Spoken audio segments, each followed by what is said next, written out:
All right, ladies and gentlemen, I'm your host for today's event, Insanely Air 13. I'm being joined once again by XRL Veloce. Veloce, it is a pleasure to be able to share a broadcasting booth with you. It's been about 3 weeks since we've been able to cover a race, and we're back at Brazil now. What can we be expecting from today's event from your perspective? I mean, we're probably going to be seeing a lot of DRS trains because this track's not the easiest to overtake unless you're Lewis Hamilton with a fresh engine in the back of your car.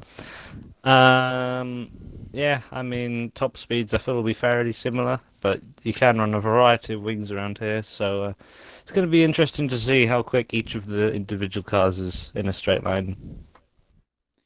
Yeah, you make an absolutely excellent point with that. Another thing to consider is that we have nearly a full field, 19 cars today. So within qualifying, things can get very interesting, and the gaps aren't as big as normal. We saw in the dev race, it looks like we're getting word that there may be rain in qualifying, but assuming that there's no serious rain in qualifying, the point that I was going to make, you could see drivers going ahead and trying to turn laps in Q1 on medium tires just so they can save a set of softs for Q2 and better guarantee their spot in the top 10. All right. So, Brazil, also known as Interlagos, one of the longest staying tracks on the Formula One calendar, although it has had a few breaks. Brazil in general has always been a big heyday, a big location for Formula One. Not only has it been great when it comes to track history, a lot of drivers have kind of brute forced their way into the series, from Emerson Fittipaldi to Nelson Piquet to Ayrton Senna to Felipe Massa. There's been, to say, a very wide range of talent that has come from this circuit before. One thing to consider before we get too far into the event, though, there is one driver who is serving a very uncharacteristic qualifying ban. XRL Flavor is serving a pair of qualifying bans over this weekend, one in today's XRRL, the Realistic Rd race, and then another one will be ran tomorrow for his run in the X3 race. It doesn't really affect him too much considering he's never been the greatest at qualifying, but it takes away very valuable track time and strategy time that you may want to have for these events. I mean, if there is rain on the way, then a lot of drivers, I imagine we're going to be seeing every driver out in the first sort of 5 minutes in qualifying, unless it's supposed to come later on in the qualifying session, perhaps towards the end of Q3, which would make it nice and spicy to end off qualifying.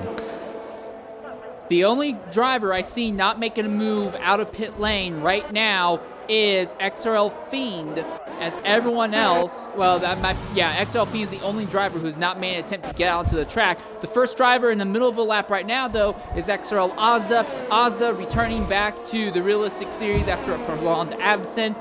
It's been difficult for him. He's been dealing with a lot of issues regarding the game's wheel glitches and stuff. It's made it very hard for him, and not to mention he has a real-life racing career as well. So it's made it a little bit hard for him to be really consistent at running in the XRL series, but even when he does show up, he's been running X2 for the last several months. He also reserves every now and again for X1 as well, so it's been very interesting to say the least. I got a chance to talk with Azda over the weekend. During this off-season break at the end of 21, the very start of 22, there was a exhibition event between XRL and another league. Azda said that it was at Jeddah. It was one of the most enjoyable races that he had ever partaken in, and he is really looking forward for Jeddah when that shows up on the calendar later on in both series. Yeah, I mean, I raced in that exhibition race, and so most of the drivers from the other league were fairly clean, and yeah, it was a very fun race to partake in. All right, well now 4 drivers have gone across the start-finish line. So right now we have 14 cars on track at the moment. Several drivers elected to go ahead and jump into the pits. They invalidated on their first lap and they decided to wait a little bit longer. Now Edgar goes to the top with a 108.418. AlphaTauri seem to be extremely strong, at least in these opening moments of Q1 here. Yeah, I'm kind of expecting the AlphaTauri to, especially around here, because they're not the slowest in the straight line, and well, from my experience of driving the AlphaTauri, it's got quite a nice turning compared to some of the other cars lower down in the performance tiers in the game. So yeah, the turning feels good. Mid corner it does understeer a little bit more, and on the exit it's well, you do get a lot more understeer on the exit than on the entry. But at least for me, I guess it's just my driving style. I prefer understeer on the exit anyway. No, I can understand that. I've always been a fan of having understeer entry and understeer exiting, but have just a small amount of oversteer mid-corner. But my driving background is with IndyCar and NASCAR prototypes, not necessarily European open wheel cars. So, all right, well, while we were talking, we went from only having 4 cars with times on the sheet up to 14 cars. And one of the drivers I do want to point out real quickly, Owen Anderson's had an incident. One of your championship contenders has had an incident.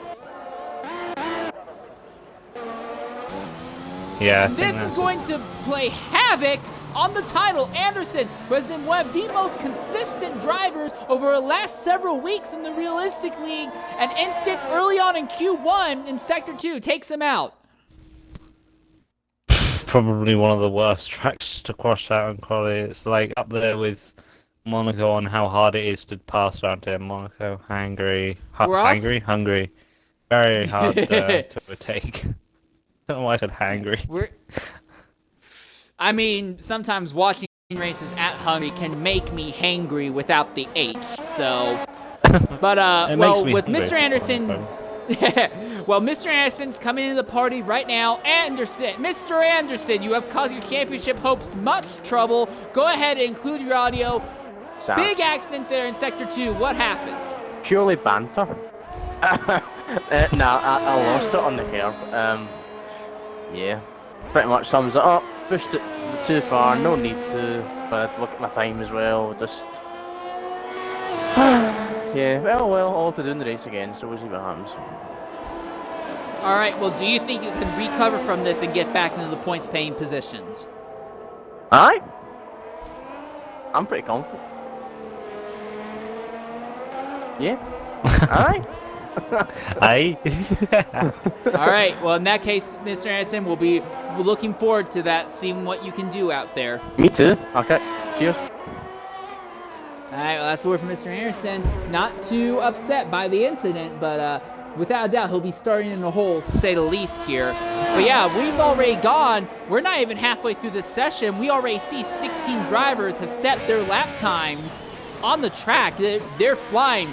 We're getting word that rain may be coming in the next few minutes as well. So yeah, there's every incentive to get out there, get a lap in as soon as possible right now. Yeah, one anomaly I think is I mean XR Ultimate down there in P16 is about a second off the pace. I don't know if he made a little bit of a mistake on his lap, but the Haas is probably the worst track for the Haas or the Realistic Haas, just because of, well, there's quite a long straight and long corners is where the Haas seems to struggle. So yeah, but just a bit surprising to see Ultimate down there in P16. One on the same kind of note, though, regarding the Haas's, I've gotten to talk with Frisbee, who has been one of the more interesting, to say the least, drivers in the Haas camp this season. And I got to find out, and I know this is a trade secret and he might be upset about it, but no, I got to stir the pot somehow. One of the trade secrets that is letting him pull out extra strength in the Haas machine and feeds around, and he has knocked off the front wing coming out of turn 2. I think his back end just got away from him there, to be honest. I was on board with him. He looked fine through turn 2, had a little bit of a twitch, but I think it was just mainly on the exit, got on the power a bit too early. I'm not sure if he runs any TC or anything, or ABS. But yeah, I think he just lost on the exit. And it looks like the first drops of the rain are starting to come down now onto the car, so maybe that had a effect on his traction out of turn 3. If so, then Fiend is going to be in a lot of trouble, and Ultimate needs to maximize this lap now. But as I was saying, when I talked to Frisbee, he let it leak. One of the main ways that they've been getting extra pace and extra speed out of the Haas machines, they have been intentionally and severely underfueling the Haas cars for the races. We've been talking anywhere from 2 to 4 laps short of race distance, and they've just been making all that time up by small, fractional amounts under safety cars and VSCs. That could really end up causing havoc, though, as the event goes on.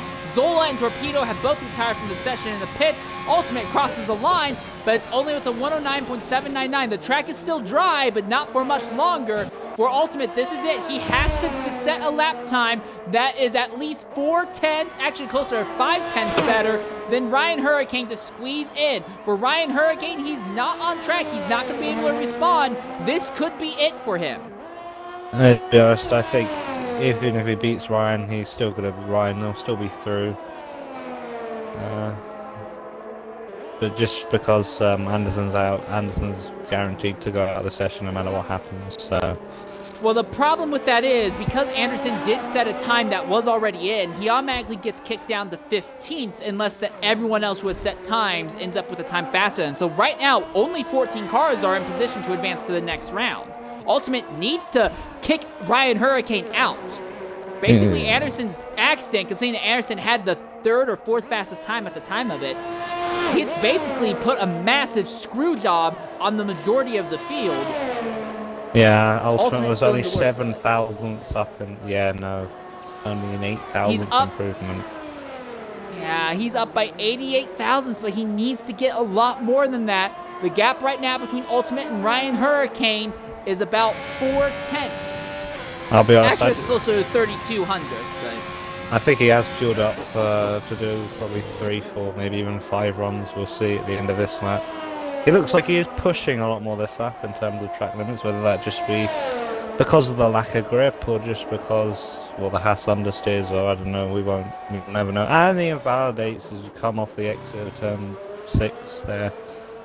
Oh, that's probably something else to give it a little bit more havoc. Waddington is on track, and Waddington has set a faster time with a 109.633 in the Williams. And then there's also the Alpine of XRL Fiend. He has come back out onto the circuit now. Now, at the moment, everyone still has soft tires on, though.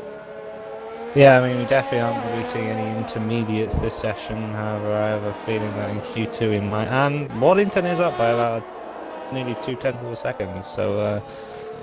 maybe he could just knock down Mr. Anderson, and hopefully not his own teammate, because that would be... Ultimate has retired in the pit lane. So Ultimate gives up. He forfeits. So now it's just Waddington and Fiend trying to chase down Ryan Hurricane's time. I think Waldo is up. Well, I don't know why I said Waldo. I said... Well, Oh, and Waddington, a massive accident on the main straightaway. And somehow, the car is still alive, but is very badly wounded. Thankfully, all 4 tires are still on it. He'll be able to putter it around into pit lane. I don't know how he didn't lose one of his rear tires there. It was quite a whack he took. And I think he was going to beat Ryan's time as well. So, big disappointment for potentially the Williams team. But normally, from... the actual 2021 season, we would see one Williams go through and one being out in Q1, so just seem to be replicating that at the moment. Also of note, there is still a Haas. He's just pulled off. That's Frisbee. It says Frisbee right now. L Frisbee is having a bit of a Xbox issue, so he went ahead, booted up an alternate account, but that is L Frisbee in that Haas machine. He has pulled off circuit. So now is only Fiend. It looks like Fiend is staying out one more lap. Jesus, he invalidates. It looked like he was about to hit the pit lane entry, and he has in turn invalidated that lap. He's going to invalidate the following lap, and he very nearly spins in the same place again. Man, that was a shame. That was a 108.8, so that would have put in P5. Well, I've just realised 1, 2, 3, 4, 5. 5 drivers all within a 10th of a second, which is just crazy. You got your boy Beastie and Jibus, Torpedo, Raptor, and Frisbee all within 10th of a second of each other, pretty much. So, very tight midfield. Could become very interesting, very chaotic in Q2 when we are anticipating the track will be significantly wetter. Right now, the circuit seems just dry enough to still be able to push it on softs. There's still DRS allowed for the drivers, and Fiend is trying desperately to squeeze his way into the second round of qualifying, trying to squeeze Ryan Hurricane out. He is coming down with the full head of steam. We're going to go silent and right on board with Fiend for this lap.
it looks like for XRL Fiend, it's forfeit. There's no way through. So right now, it's just going to be a matter of how long will it take before XRL Fiend and, to a lesser extent, Find Waldo retire from the session. The track has just gotten too wet and it's not possible to go faster. Mr. Anderson pulling off what we like to call a Montreal screw job. His early accident after setting what was the 4th fastest time in the session overall has basically screwed Waddington, Ultimate, and Fiend out of a chance of making it into Q2. Well, that and the gradual wettening of the circuit. Again, DRS is still enabled for the moment, but the track has just lost enough grip that there's no point in going out onto the circuit. Now, Fiend is in pit lane right now. They might go ahead and elect to throw on another set of soft tires to go out there, or they may even go ahead to try to throw a set of mediums on there. But there are 2 minutes and 5 seconds left. It takes you about 1 minute and 9 to get around the circuit. And there we are. Fiend's already coming back out on circuit, so they wasted no time. He's going to go for one more shot at it. They have another set of soft tires on the car. He's got fuel. Can he make a lap time in before DRS is shut off?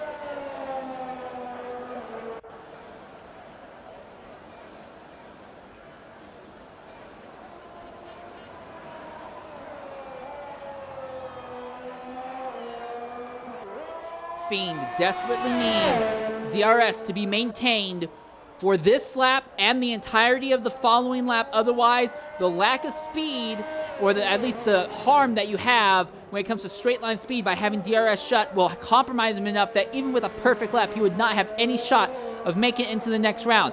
By the way it's looking, it looks like he will have 1 lap to make this work.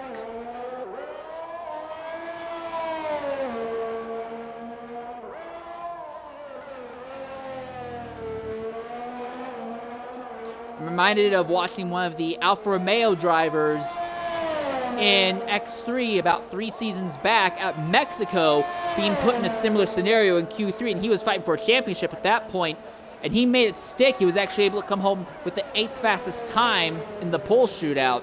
Fiend trying to do something even more intense right now. He needs to beat a time of 109.390 and squeeze Ryan Hurricane out. On board.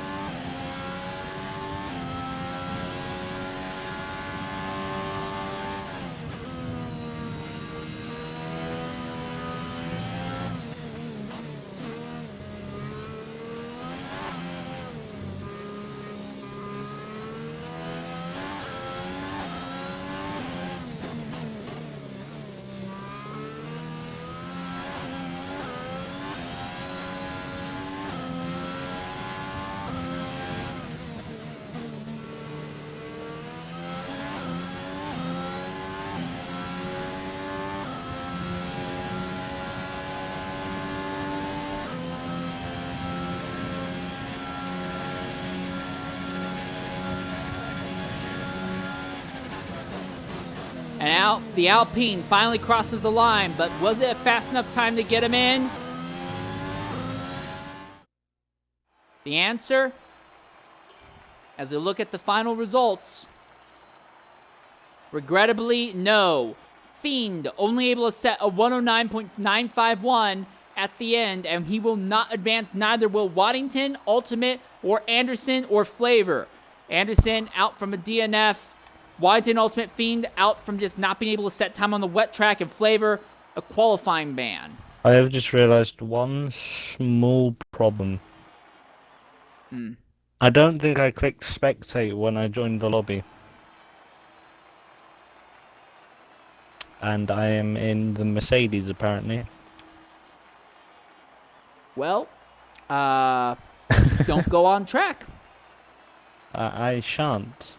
I think it's just for the race. I don't think it's for qualifying at all. So I'll just retire in the race.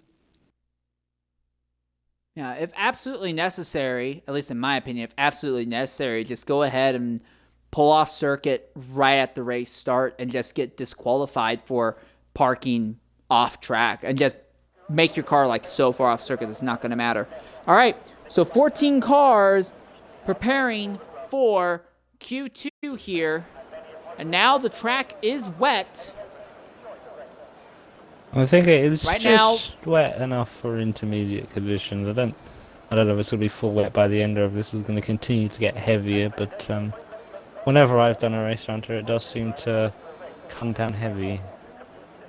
Zola has medium tires equipped, but everyone who is on track right now, or is coming on track right now, everyone has slick tires on their car. I'm going to be 100% honest, I would not feel confident with that. I would want to go ahead, throw on a set of intermediates, and get going now.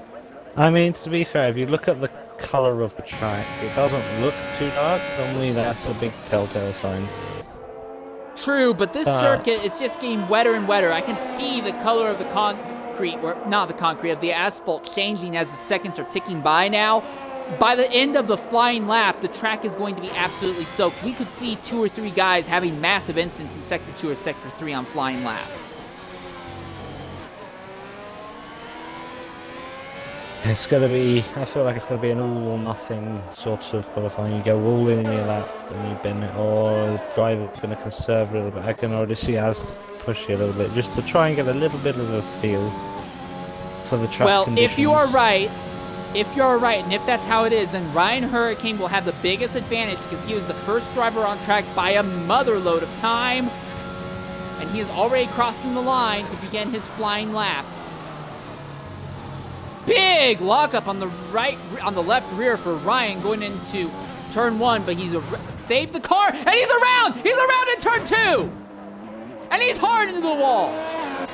So now it goes to Mr. Worsen and Gabo and the Alfa Romeos. They are the next 2 drivers who are in position to capitalize.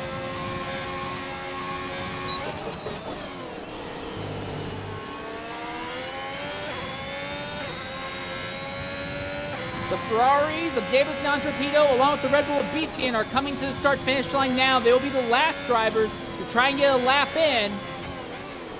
Waldo has not left pit lane, and Zola came out but aborted and did not go for a flying lap. So we have 12 drivers trying to go for flying laps on slick tires on rapidly deteriorating conditions.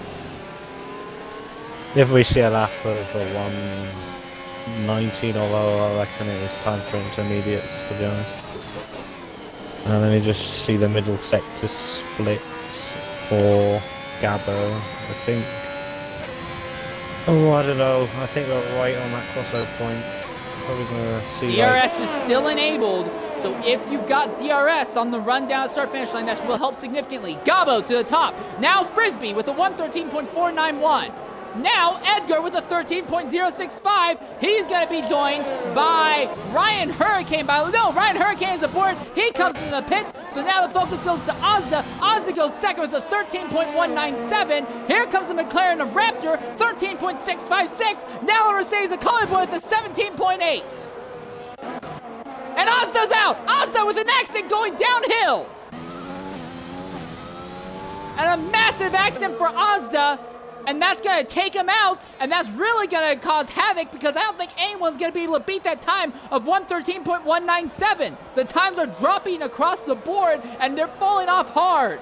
All right, coming into the party right now is XRL Ozda. Ozda, go ahead and include your audio. Big accident there right after you said a blistering lap. What happened? I don't really know. The track's obviously getting a lot wetter as we speak. So the conditions are changing pretty much every corner that you go into. So I obviously tried to do that corner same as the last lap, and obviously it didn't work out very well for me. So. All right, well, it looks like you're going to be starting 10th or 11th. Do you think you have a serious chance at getting onto the podium positions from there? I would hope so, yeah, because I feel like me and Edgar would probably be 1-2, as we had such good pace in Q1. Obviously, I was second, Edgar's first in. Obviously, I know it's damp, but I think we probably would have a good chance to have a front row lockout, but I'm sure to give it my all and fight through the field, hopefully.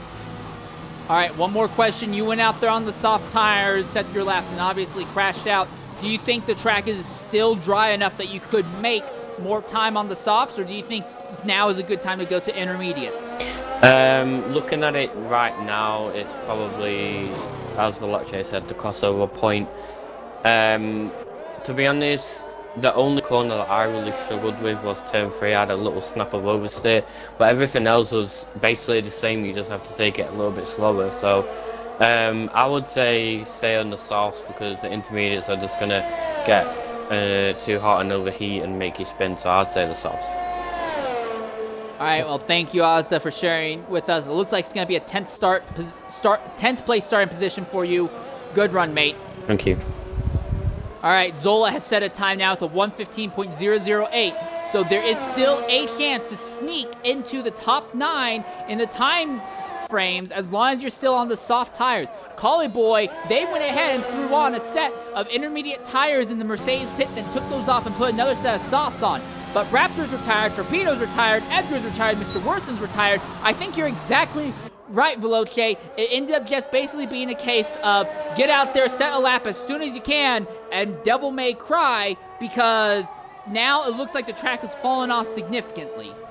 Yeah, I'm just watching Cully Boy come out in the pit lane and sliding all over the place.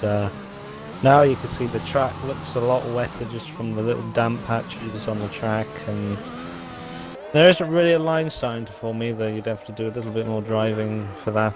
It'd have to be a little bit wetter as well, and off track as well. The grass looks a little bit damper, and just on the cameras you can also see rain on the lens of the cameras. So yeah, there's a lot more rain coming down now. Well, if all of that wasn't damning enough, DRS has now been disabled. So with no DRS, that means that Fine Waldo and Ryan Hurricane have without a doubt had their chances at making it into the top 10 torpedoed. So with that in mind, there are only going to be 9 drivers who will advance to the next round of qualifying. It will be XRL Edgar, L Frisbee, XRL Low, Gabo 36720, XRL Raptor, XRL Torpedo, Jameson, Mr. Worsen, and XRL Zola. Zola making it work on the last possible lap. And then obviously Ozda will be the cutoff. He will not advance. Neither will Level 6 Beastia, neither will Ryan Hurricane, neither will Find Waldo. Yeah, I think that's so annoying for the drivers on the track now because I'm currently on board with Ryan, and he looks like he could probably still go a little bit quicker than his time, but just through Sector 1 alone he's lost a second and a half, so yeah, it's most definitely time for intermediate conditions. Alright, oh, and coming in the party now is Waddington. Waddington, go ahead and include your audio. You were pushing hard in Q1 to try and make it into the top 15, had a massive accident. Somehow the car didn't get destroyed. Go ahead and tell us what happened from your own perspective. Waddington, can you hear me? Hello? Yep, I can hear you now. Yeah. Okay, big accident in Q1. Although the car was able to continue, obviously you didn't have a chance to make it into Q2. What happened from your perspective? I had to sort something out, and I knew the rain was coming. I didn't want to go out there and leave my car in AI, so as I've come out of pits, it's just been a little too late. And I would have improved on my lap time on my second run when I spun, but I got too greedy and tried taking way too much of that inside curb. The car didn't like it and settled me around the back end went. It was needless to say, a very frustrating instant there. Do you think you can recover and get back into the points paying position in the race? I'll see. It's going to be a long ass race. DRS, I think the DRS train will be key. I think 71 laps, isn't it, around there? Or 72? Yeah, 71 laps. A lot could happen, so anything's possible. We'll see. And I thought... Alright, thanks for being willing to jump in and talk with us. No worries. Sorry I didn't see a notification. It's cool. And I thought that our 36 lap race earlier in Dev was full of action. This race is just going to be, well, literally double the action. True. Also, something else to note, due to the fact that everyone immediately went out on soft tires, everyone on the top 9 at least is going to be starting on soft tires. But at that, the soft tires that they'll be starting on really won't have a lot of wear on them. So, assuming that the race itself is dry, that'll be interesting. Well, normally around here, especially in the middle sector, you get a lot of thermal degradation on the front left tire, and Well, that's where most of the wear comes from around Interlagos, and well, Baldo has just inbounded as his first push lap. He's on the intermediates, interestingly.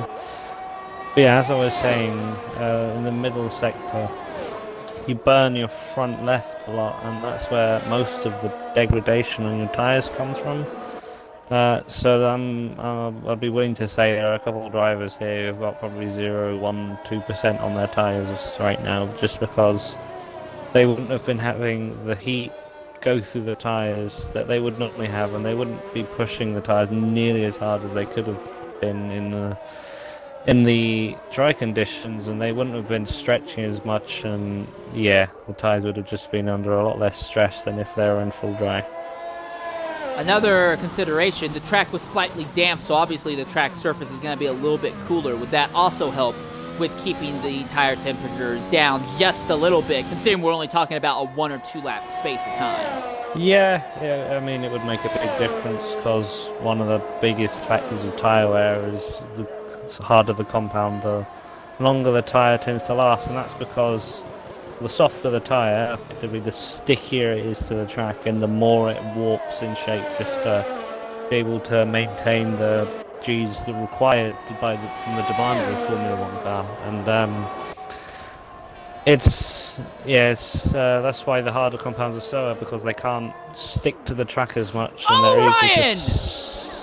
Right in front of Waldo! Waldo barely avoided Ryan. I'm sorry to cut you off there, but Ryan Hurricane in the middle of his lap came out of turn 4. Yeah, came out of that turn, hit the inside wall, was sliding across the track, and Fine Waldo barely avoided him. And funny enough, the softest tyres are the full wet compound tyres, because they have the little ridges going down the middle of the tyres. They're what allow the tyres to keep temperature in the wet conditions, because, well, if they didn't have those ridges going down the middle, it'd effectively be like driving on slicks. Well, it would be driving on slicks because those little cuts in the tyre make the tyres a lot less structurally and reduce the integrity of the structure of the tyre, and they can't move around as much as they can on wets.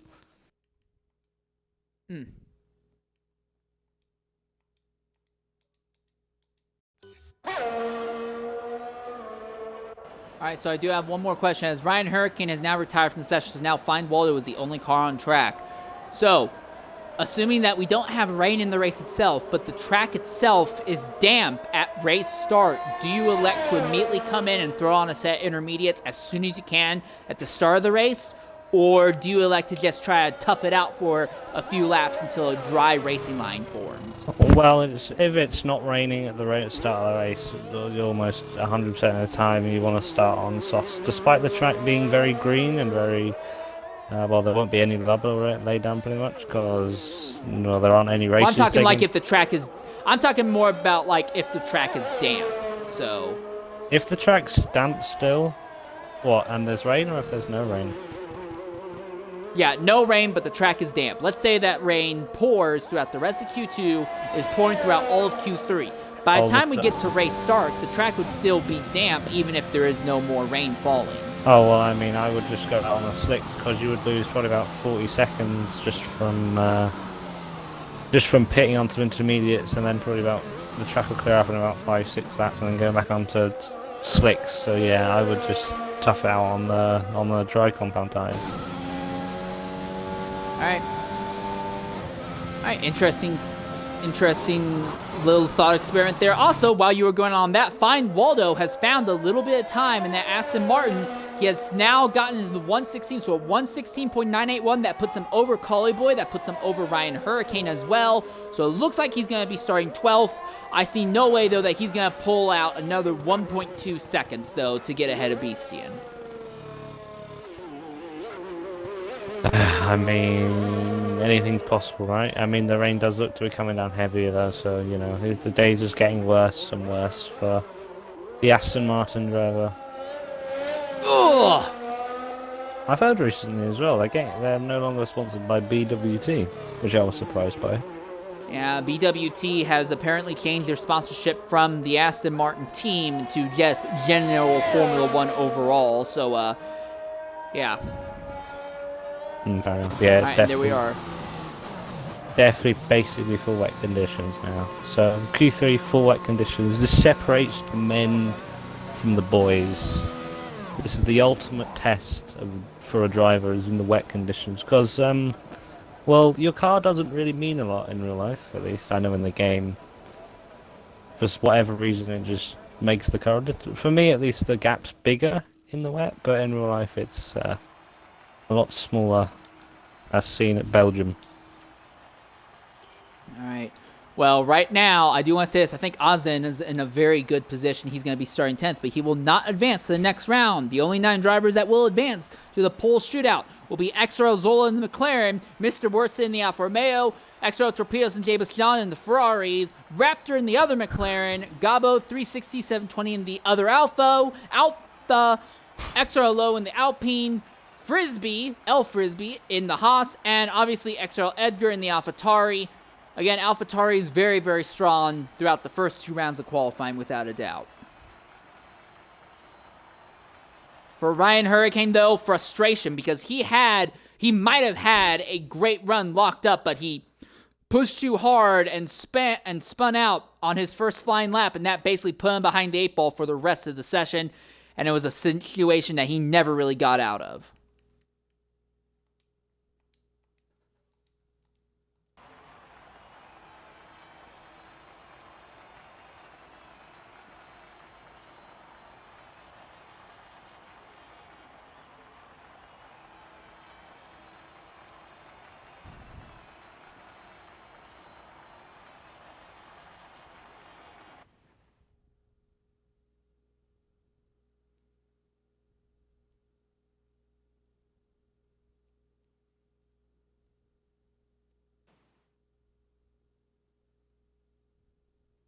Yeah, okay, I've just been told just to do on lap 1, drive around to the pits and retire in the pits just to not cause any issues on the track. All right.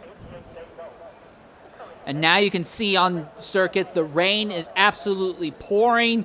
Dare I say, could we consider running full wet tires at this point? Definitely not. If you look on the pit lane, there is no puddles on. That is the big key and the big giveaway for if it's wet or if it's intermediate. And at the moment, it's definitely still intermediate conditions. All right, well, El Frisbee timed it perfectly on the intermediates. He's already the first driver to get out on circuit, trying to get a lap in early just in case the rain starts falling any harder. I mean, there's just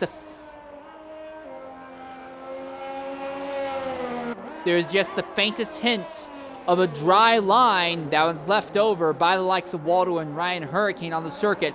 You can see it almost vanishing as Frisbee's car is coming up to it, but it's just enough that's kind of like a little guiding line around the circuit for him.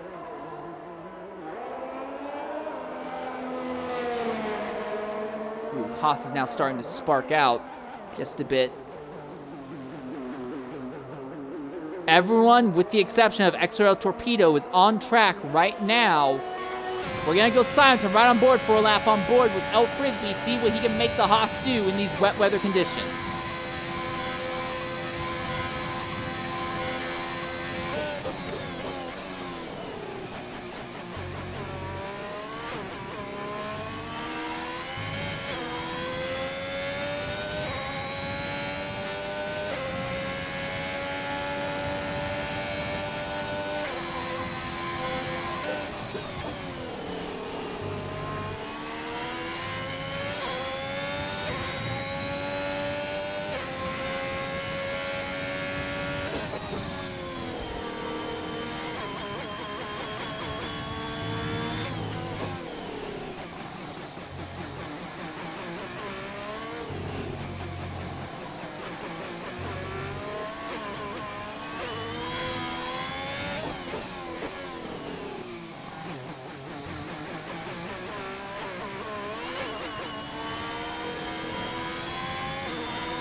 And El Frisbee sets the time that everyone else will be chasing, a 1:17.061.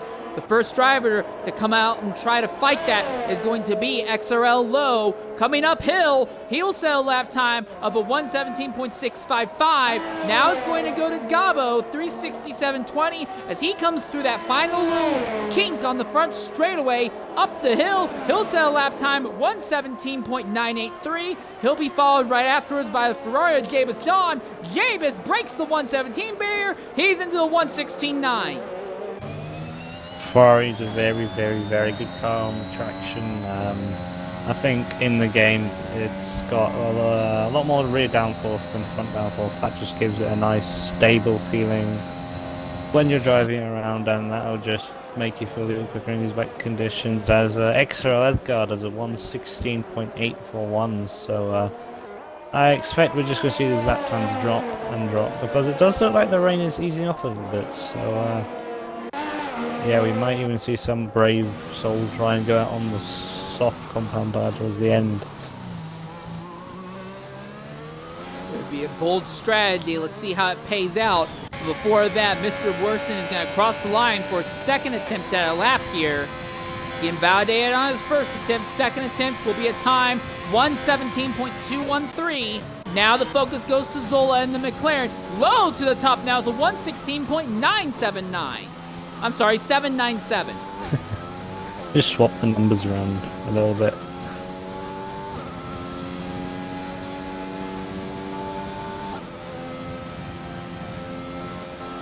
There's more times over 1:17.676 with the purple last sector. However, I'm a little bit sketchy about the purple sectors on the game, because, as we all are aware, there is a little bit of a bug going around that seems to be plaguing all the F1 games.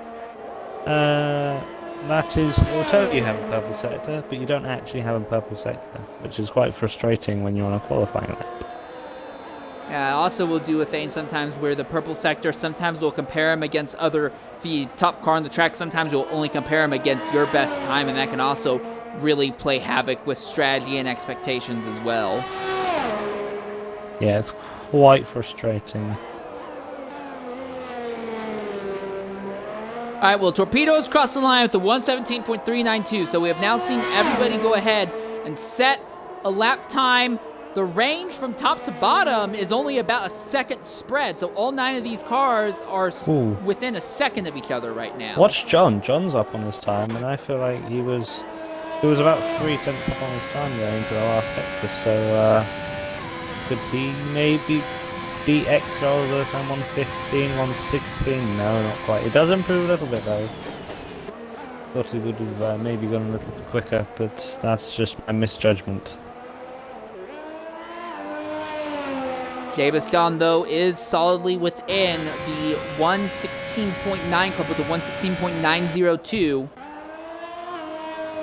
That's a very slow car. Who was that? That looks like it's XRL Edgar who's coming into the pit lane.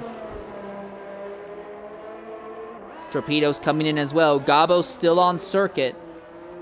I think for the Alfa Romeo team, they went ahead and fueled that car up with as much fuel as possible. They know the intermediates will easily be able to last this entire session, so they're just like, just go, turn out as many laps as you can, and we'll get the best lap out of them all. Yeah, one thing I find is I never do the quickest intermediate lap on my first lap. First lap I do, I feel is alright, but the next lap, next 2 or 3 laps, I'll improve by half a second to a second, so that could be a strategy, or I do have a feeling that Garber will be pitting at the end of this lap. Yes, he comes in now. Oh, there it is. So now it's Jabez Dunn, who's already come back out on circuit. Or, no, I'm sorry, not Jabez. No, I'm sorry, I'm wrong. Jabez Dunn is coming back in, but it's XRL Raptor, who's already come back out on circuit and is in the middle of another lap, as is Frisbee, and just now coming out as well, Mr. Worsen and XRL Zola. So 4 cars on circuit right now. I think Raptor, the only one in the middle of the flyer. Or something. There's a bug or something, and Raptor's in low fuel mode. And I do know he's done 3 laps. Maybe did we miss him or something? I may have assumed that he came in when he didn't actually come in. But if Raptor's on low fuel mode, it's one of the worst tracks to have to deal with that, considering you have this massive hill right here in Sector 3. And you kind of have no choice but to lean on the gas coming uphill. But he will make it safely into the pit lane at least. Well, the first driver to complete their first run on the second set of intermediate tyres. This just sounds like a Matrix now. The first driver to start their first run on their second set of tyres. There we go, got it that time. Coming out of pit lane now, that's going to be one of the Ferraris, XRL Torpedo. He'll be coming out on circuit just a little bit ahead of Mr. Worsen. We already see him slowing down and pulling over on the back straightaway so as to let Worsen by. Raptor retires in the pit lane, so he has relegated himself to not starting any better than 9th today. It looks like Worsen's weaving a little bit there to try and get a little bit of temperature into his tyres. I don't know if I saw that right or if it was just lag or something or other, but a little bit of a spin on the moment on the traction. Yeah, I think he's struggling for a little bit of temperature in his tyres, despite the fact that the rain has eased off a little bit. The track there's always a couple degrees cooler than the air temperature, so maybe he's struggling for temperature in his tyres or something. And that might feed back into what you were talking about earlier. Typically just going out and trying to go one flyer lap on intermediates. Yeah, you'll get a lap in, but it's not necessarily the fastest. The fastest lap normally comes the second, third, fourth lap on the set of intermediate tires. Because obviously, if you're wearing intermediate tires on the car, the track temp is a lot cooler. It's going to take a lot longer to get proper heat into the rubber. Yeah, I think the only driver I've seen who's up so far is Zola. He's about 3/10 up on his time. However, I do believe he's going to go for another lap. Does a 0.3, so he's slowly improving. But I have a feeling we're about to see a big improvement from Zola. I'd keep an eye on him because I think he's going to do a very good lap this lap. He's right now behind El Frisbee in the Haas.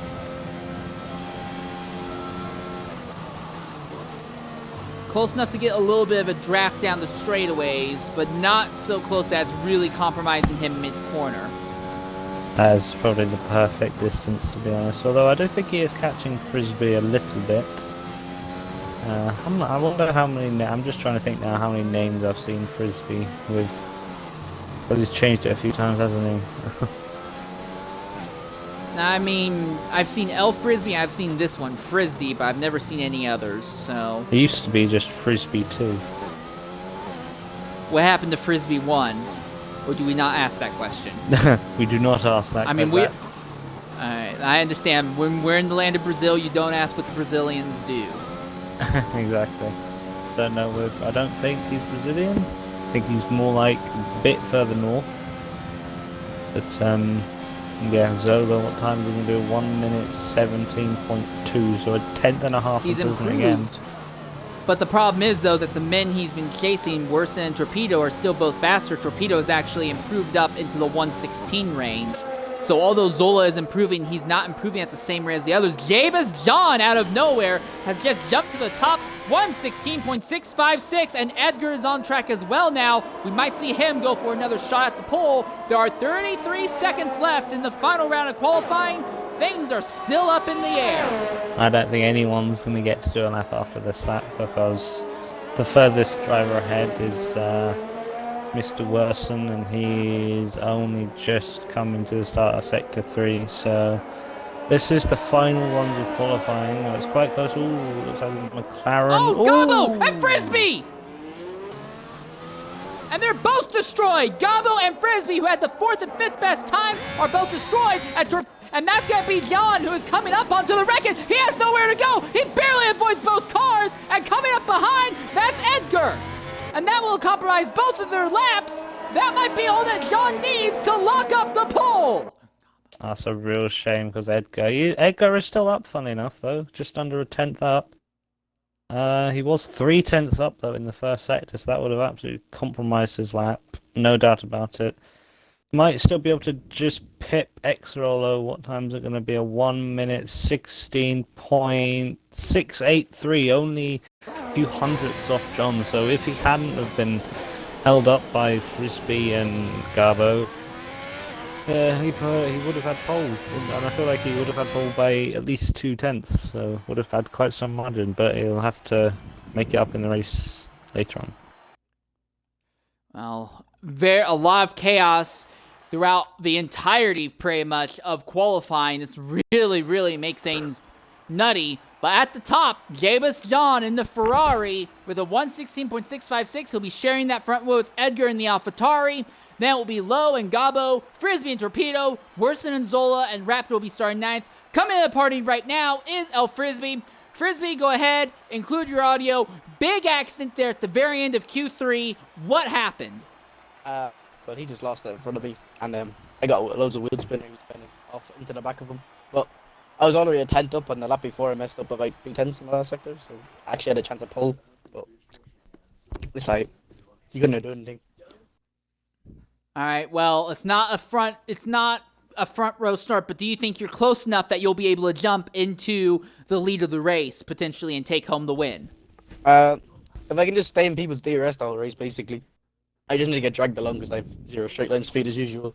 But that has is pretty quick in the second sector, to be fair. So if I can just stay with people in the first and last sector, it's fine. I might be able to win again. All right, thanks for being willing to talk with us. Also, we want to ask Gabo. Gabo, go ahead and include your audio. Big instant there at the end of Q3. What happened? Yeah, I was 2 up in the second sector and got wheel spin. I lost the rear, and I think Frisbee also hit me, so sorry about that. But yeah, I mean, I took the P4. Do you think you can get into the win? Do you think the win's possible? I don't know. I don't think the win's possible, but maybe a podium. I hope there are gonna be a lot of safety cars in the race, so everything can happen. All right. Well, thanks for jumping in and talking with us. Good luck in the race. Thanks. All right. Well, Veloce, I'm just going to go ahead and say one thing. Every single person we've talked to, which in that case was only just Gabo and Frisbee, and then also looking at the times near the end, it looked like as Q3 went on, the rain was falling away. It was getting less and less intense, like you correctly pointed out. If so, as we're starting to look onto the circuit now, yes, it's already sunny, and the pit lane at least does not look damp. It looks like they may be starting on what will be a dry, it will be green, but a dry racetrack for the event. Yeah, I think it'll be a very green track. Just from my experience, normally the track doesn't look that green. Like, there isn't much evolution in terms of how the track looks in the dry. However, how it feels is quite a big difference. All right, well, the interesting thing is definitely going to be with Mr. Anderson being relegated outside of the top 15 starting spot. That's really going to play havoc when it comes to how everything comes down. Real quickly, let's go over the point standings as they are. In the Manufacturers' Championship, the Haas team is still only sitting on 32 points, but despite that, they're only 3 points out of the Mercedes team. They've only earned 35 points thus far. 8th is Alfa Romeo, they have 54 points. 7th is Alpine, they have 63, and that puts them only 2 points out of Red Bull. Red Bull is 6th with 65 points. McLaren is 5th with 71. Williams is 4th with 74. The Aston Martin team is 3rd with 116 manufacturer points. The AlphaTauri team is 2nd with 128, and at the top is Scuderia Ferrari with 169. I think it's very interesting seeing that because early on it looked like the Alpine team was going to be one that would contend for the Manufacturers' Championship. But since the changes, since Torpedo's been taken out of the Ferrari and Lowe's been put in, that team seems to have regressed quite a bit. Now we go ahead and look real quickly at the Drivers' Championship. There are still 4 drivers who have yet to earn points this season. That's XRL Ultimate, PPR Venom, Collie Boy, and Dave Ewart. None of them have earned points thus far this season. 16th is XRL XIX or XRL 19. He has 5 points. 15th is XRL Edgar. He has 6 points. 14th is El Frisbee. He has 14 points. XRL Fiend is 13th. He has 18 points. Mr. Worson has earned 23 points thus far this season. Young Maneuver has 26. He has just gotten his air net back. We anticipate that he will be starting races again in the Realistic League next week. He should be ready in either X1 or X2 tomorrow, so be looking forward to that. Now, also Young Maneuver is in a tie with XRL Flavor. They both have 26 points even, but Flavor is starting this race. If he can just survive, he might be able to break that tie. 9th is Level 6 Beastian. He has 39 points in the Red Bull. 8th is XRL Zola. He has 40 points. 7th is XRL Low. He has 50 points. 6th is Ryan Hurricane. He has 63 points. 5th is XRL Raptor. He has 66 points. 4th is XRL Torpedo. He has 70. 3rd is Smoothie, 25. He has 84. 2nd is Davis John. He has 87. First is Mr. Anderson with 90. And I think the biggest thing to take away right now, if Mr. Anderson doesn't take home any points today, we could see one of 5 different drivers leading the point standings, leading today's race. And a lot of them are not people that anyone was saying, oh, these are championship contenders. No one was seriously considering Mr. Anderson to be a championship threat after the first race of the season. No one was considering Jabus John or Smoothie to be championship threats. I heard some people say Torpedo, and I heard Raptor saying, obviously, Raptor, he's very, very confident in his ability. But the top 3 drivers in the points right now are not people that everyone is like, oh, they're definitely going to fight for a championship. All the people we thought we'd be seeing fighting for the title, Raptor, Low, Zola, Fiend, they're not even anywhere close to the front of the field, right in the front of the point standings right now. Like, this is a really, really strange opening third of the XRL season, to say the least.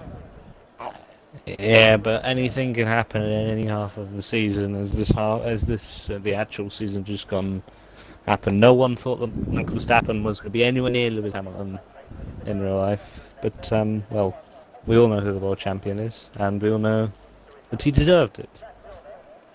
So whoever wins, I think, will. No, Veloce, no, that's not right. You're not supposed to say that. You're supposed to say Red Bull bad, Mercedes good. Well, no, because right. Mercedes lead driver is British, and that's all that matters. Little side rant. You want my honest opinion on the race? I think that Hamilton deserved to win that race.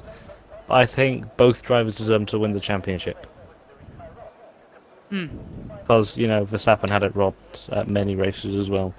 So, like, Verstappen deserved to win Silverstone and possibly Hungary and many other races in the season. They're just the 2 that came to my head.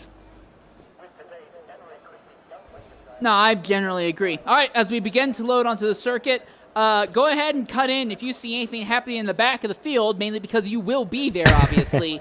I have the front row seat.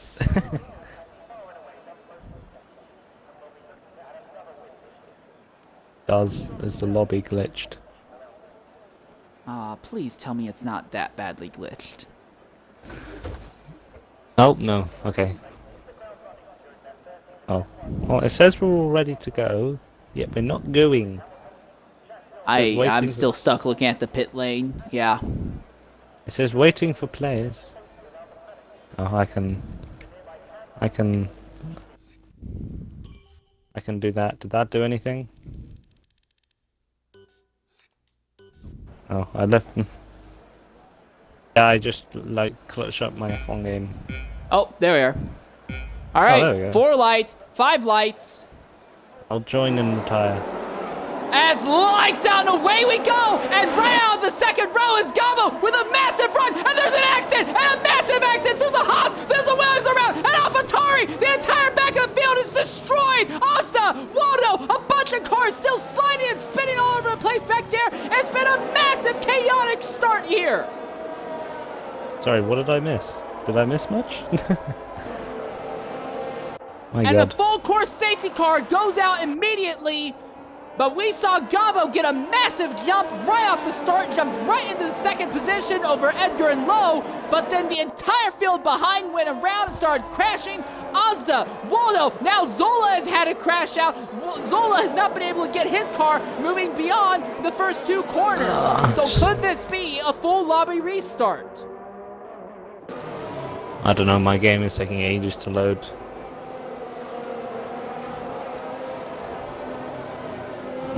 Well, Veloce, all things considered, your AI at least is still on circuit with penalties, but your AI is still on circuit hanging out in 16th, so...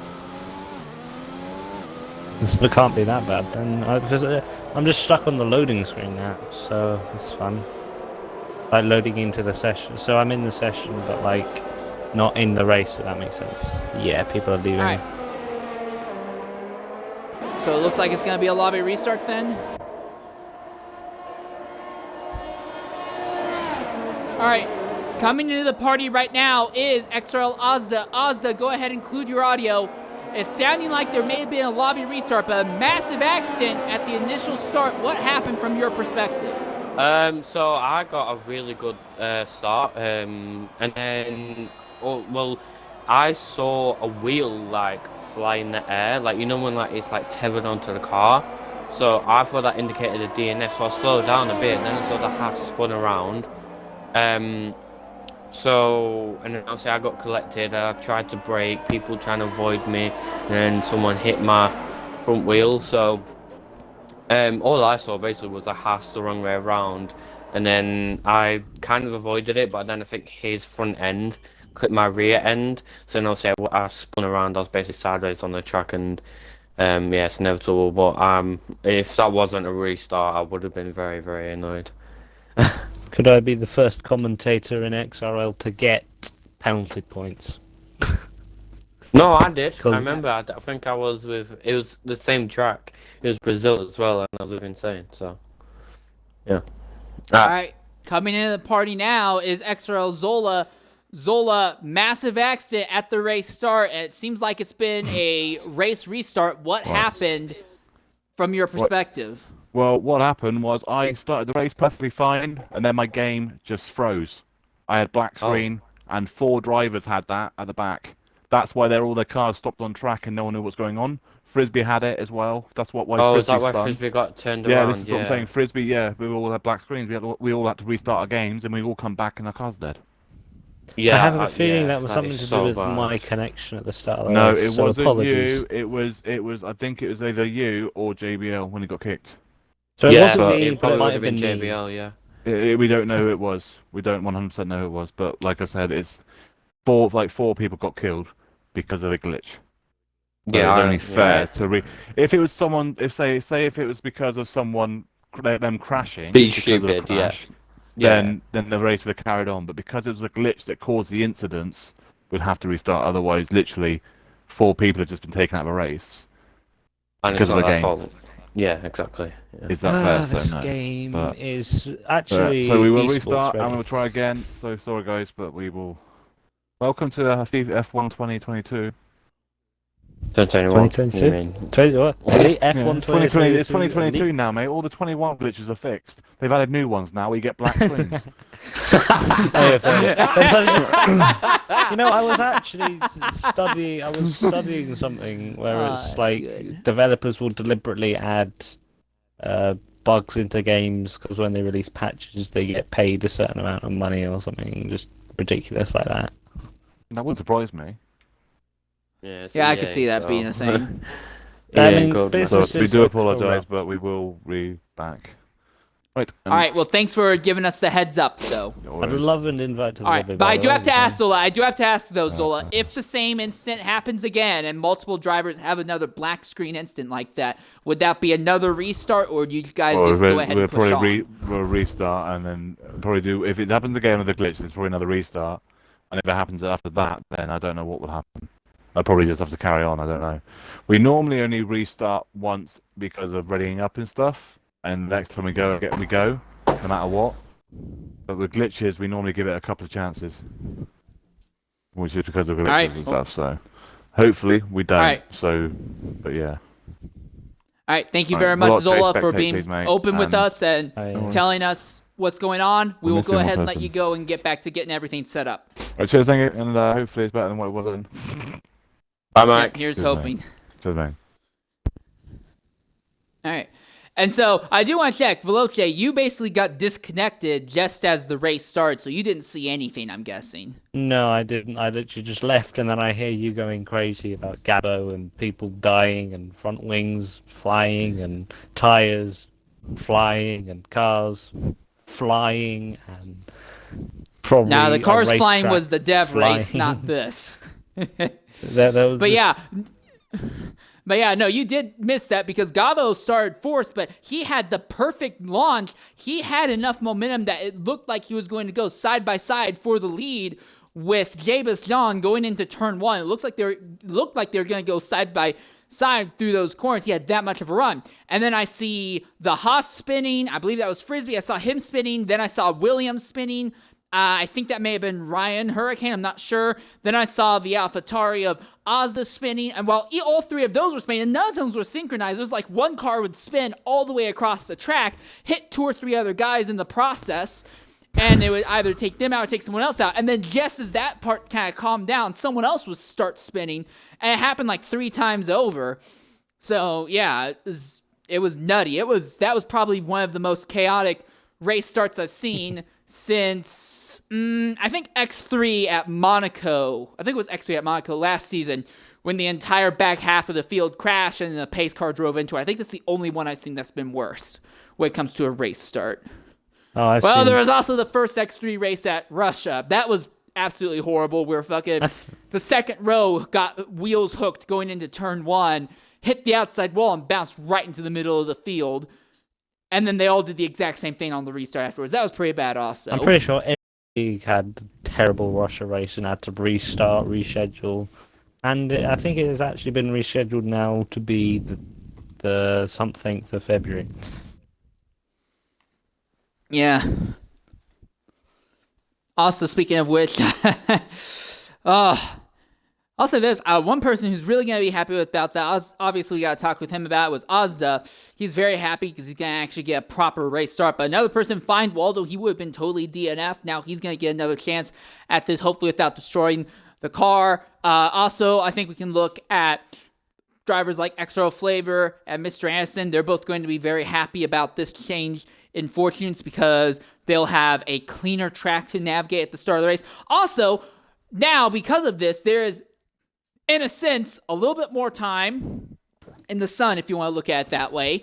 It's going to be a dry racetrack still, but now it's not green anymore. Now it's not going to be as, barren, in a sense. So, and everyone's going to be on the exact same set of tires. So any sort of tire kerflufflery removed. Almost everyone, I think I saw 2 drivers who are on mediums closer to the rear of the field. I know for the most part, Beastian everyone's going to be on the mediums. same set of rubber. Yeah. Yeah. Both Red Bulls were on mediums, I saw that. Literally, I saw it in the Mercedes. So yeah, I think this could end up still being a very interesting run, to say the least.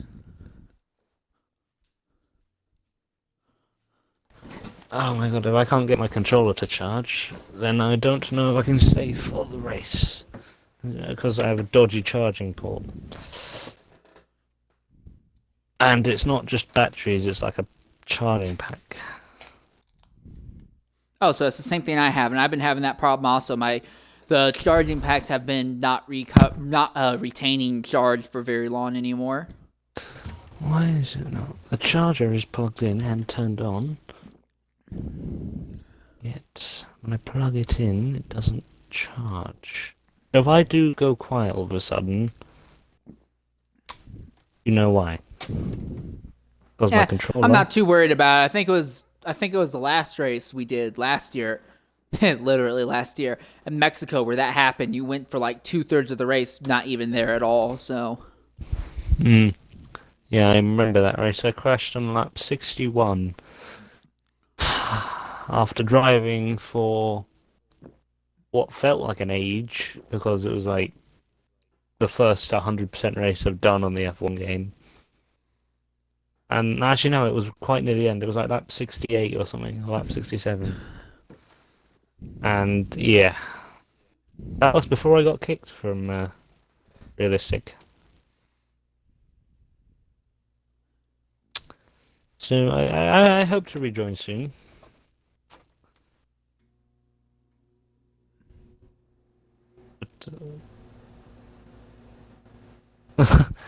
Well, I got kicked. I didn't get banned because I'm in the service still. Plus, Ryan said he would... I don't remember what Ryan said. Let me have a look. He said something that he would evaluate something at the end of the season or something.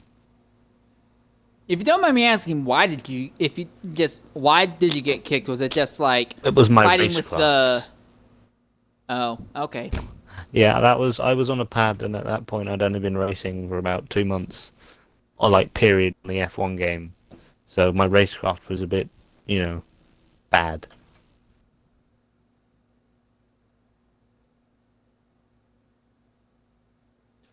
Fair enough. I'm.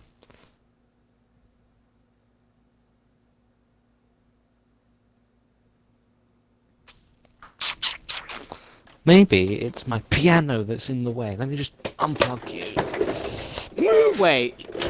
What? There we go. I'm sorry, did you just say your piano was in the way? Sorry, not my piano, my keyboard. No. Oh, okay. Yeah, I'm thinking like a baby grand piano right there sitting between you and the TV, like you're sitting at it as if you'd be playing, but instead you just have your controller. I'm just like, what? I wish I had a piano. I do not want to charge.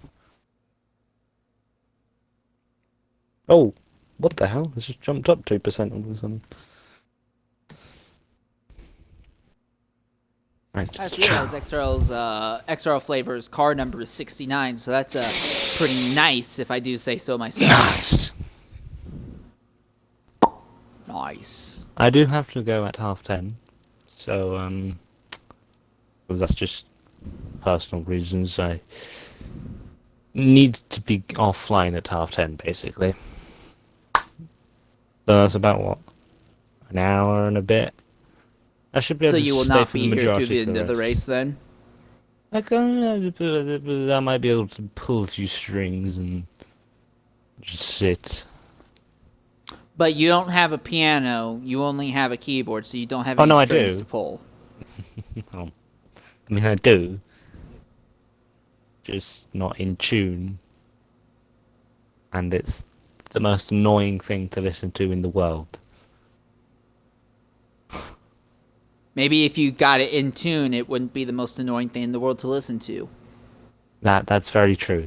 Yeah, but do you know how much it costs to get it? It costs more than the piano, alright? Piano tuners are Wait, rarer really? than good stewards. Like, that you need to pay a lot. They're like, I think I saw one the other day that's like $8,000 or something to come and to tune your piano, and I'm like, I paid like $3,000 for it. So, yeah. And it was only $3,000 That's because it's disgusting. it's not like a full-size grand. It's just a. A baby grand? No, it's not baby grand. It's just a. What's the word? It's like it's a. I don't remember what the word is. And it's going to annoy me. Basically, it's just got the. It hasn't got the fancy bit behind the piano. And it might Wait, be there's called a fancy bit behind the piano? You know, like the curvy bit behind the piano.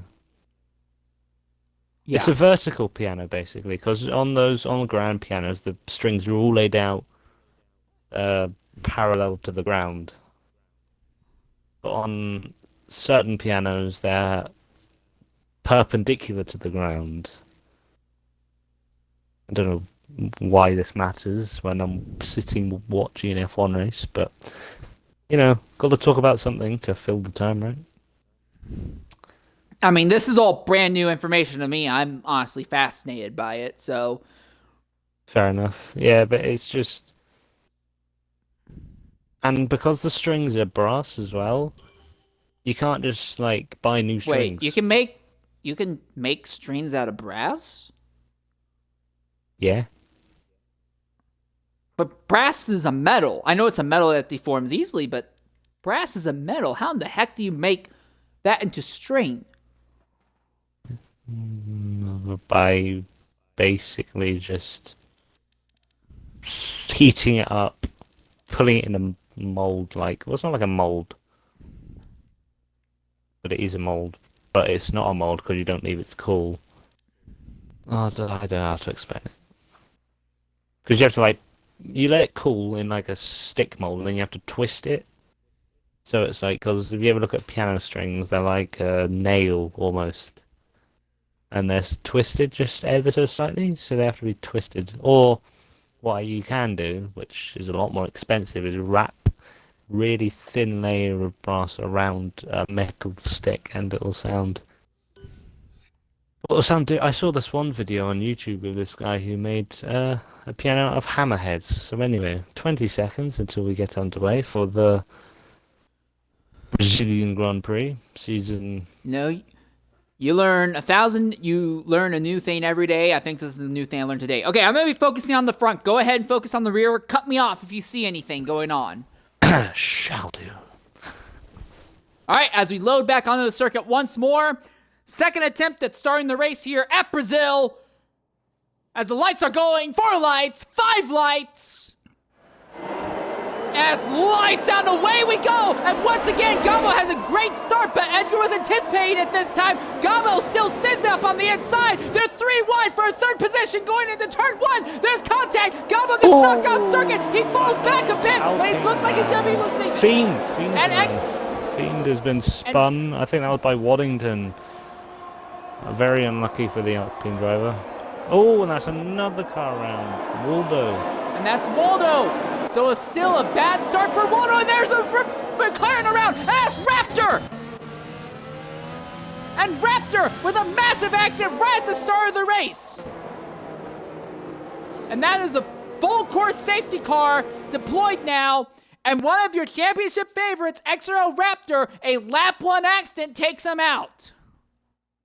Man, there were many spinners, including both Aston Martins, an Alpine, and, well, Flavor gave me a perfect view of that, if I'm honest, because he backed off on the start, and I understand why.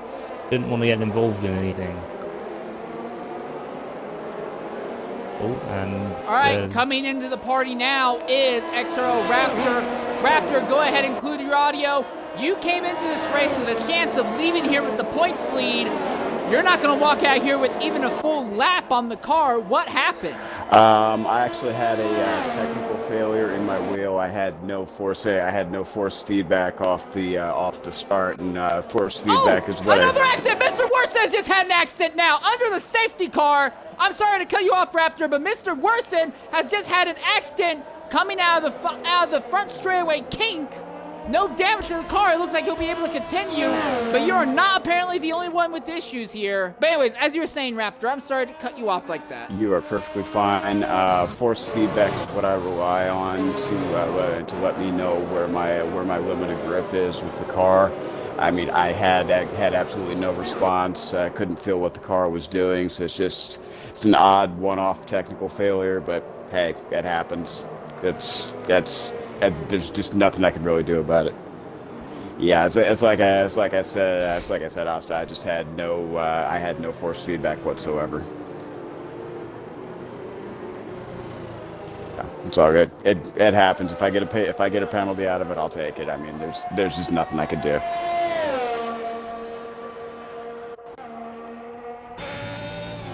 Well, I appreciate it. It's just unfortunate circumstance. It happens. All right, well, I do want to say thanks for jumping in and talking with us. It's a shame to see you knocked out like that so early in the event. Yeah, not a problem. I'll come back stronger next week. All right. Well, here's hoping that works out, because you are still a championship favorite by several different people, at least, so... Yes, sir. All right. Thanks a lot, guys. So, big winners and losers from that. You got Ryan Hurricane up 4 positions in P9, Curry Boy up 3 positions in P11, Waddington up 4 positions in P12, Flavor up 6 positions in P13, and then the biggest loser of that all was Worsen, down 9 positions in P16.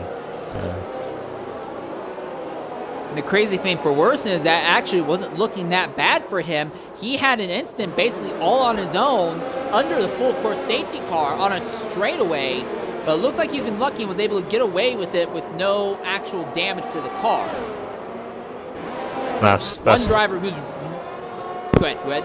I was just going to say that's the important thing. His car isn't damaged. His car might not be damaged, but it might have just damaged his confidence and his consistency a little bit. But this is definitely a track where you need to get into the right groove, because 71 laps of Sector 2 must be the most annoying thing on other than Monaco. Monaco is up there. But yeah. One other driver who's definitely not happy with the way that start happened is going to be level 6 Beastie, and he's walked out of there with 10th, but he has earned a 5-second time penalty for a collision with Ryan Hurricane. under the very opening parts of that safety car. So he now has 5 seconds to either he's going to have to remove in pit lane or see if he can get removed post-race. Word is safety cars coming in this lap, so Javis John and XRLO will be leading the field to the green flag here at Brazil. Sure, the stewards will be busy tonight, and will they be busy with a safety car restart on lap 3? Because I predict this will not be the only safety car in the race. Yeah. Rolling start. Frisbee had a really good run as they're coming in the green flag. Someone else who's having a good run is Gabo. Gabo already looking to make a move on Edgar. He shoots to the inside for fourth. Can't make it stick, though. He pulls out. And Az just right on the back of Zola and Torpedo. So, Mr. Anderson, your points leader has had an incident. He has fallen all the way to last place with his teammate Find Waldo, and the championship battle continues to get upended all across the field. Meanwhile, G-Bus John still running first with a just over 6-10 gap to Lowe, so this race definitely isn't over for multiple drivers, and it does look like already. There's a bit of a train as Zola tries to go down the inside, does look at a little bit squiggly on the track, but now around the outside. Is he going to hold it? He's going to try hold it. He's going to go up the inside. Ah, he's already ahead going to the corner and on the apex. Now Asda goes down the inside of Torpedo. Torpedo is just falling backwards. However, he does manage to keep the position as he goes side by side into the last braking zone.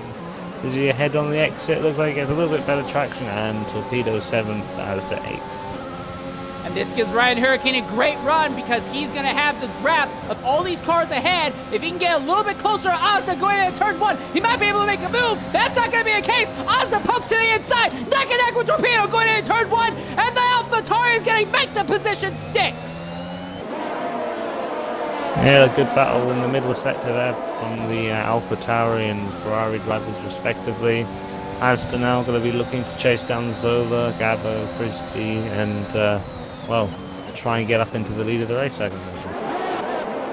Fights going on for podium positions. Frisbee has gotten by Edgar, so now the Haas driver is in the podium spots, trying to see if he can run down XRL Low. Edgar's not going to be keen to let him go because DRS will be kicking back in very shortly here. Yeah, his Haas isn't... Fiend!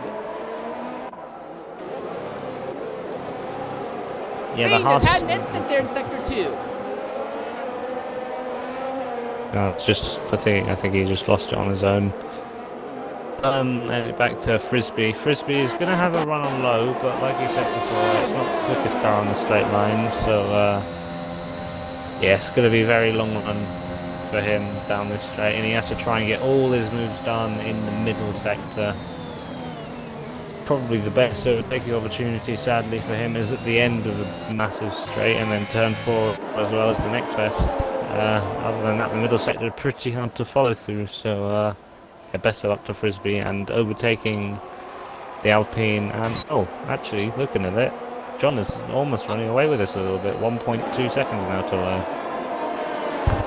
Asda has gotten by Zola for a 6th position. Now championship contender XRL Torpedo is hanging out in 8th, ready to capitalize, but it looks like he's just not able to keep enough pace down the straightaways to really make any moves happen. Now DRS is a factor, though. That might change. Yeah, it looks like Asda and Gabo are both sitting on, well, teetering on the edge of the DRS. Asda 1.001 seconds outside, so it will be very close to see if these two drivers get DRS. Gabo, yes, he does get DRS. Asda just loses out, and that means that Zola, with his amazing straight line speed and all of his... Ryan Hurricane, another championship contender, is off. He's going to be able to get back underway without too much issue. But Frisbee has gotten by Low. There's 3 wide for 2nd position. I missed that, but they were 3 wide for 2nd position. Going into turn 1, it's Frisbee who's gotten by Low, and Edgar is now there in 4th, ready to fight back. Yeah, just a couple more meters to go. Fiend does get into the braking zone in first now. The hunt begins for Frisbee. Can he catch up to John? Can he make the inroads that he needs to in the next few laps on these soft tyres? Will he be able to make them work better than John's? Well, we'll find out in about, I reckon, 5 lap time. Gabo has finally completed an overtake, the first overtake he's done thus far in this race, despite having great starts. He is now up to 4th over Edgar, and Edgar is now in the clutches with his teammate, XRL Azda. Hopefully Edgar doesn't hold up his teammate too much, as Azda is absolutely a man on a mission at the moment. So, it'll be This is interesting. just going to become a massive DRS train from 2nd pretty much all the way back to the 8th position. Look at this. Low has DRS on Frisbee. He's closing in with speed on the Haas. He dives to the inside, and there goes the position. Now Gabo has to hold off Edgar. They're side by side for 4th as well.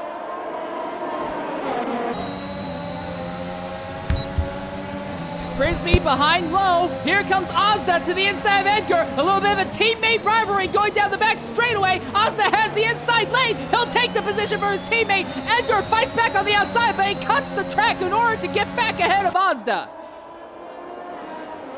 Azda with a massive run on the outside. I think Edgar pulled out of it, realized it was not a legal move. He pulled out, let Azda get the position. Now Azda goes up in the 5th spot behind Gabo, who is behind Frisbee, who is behind Low right now.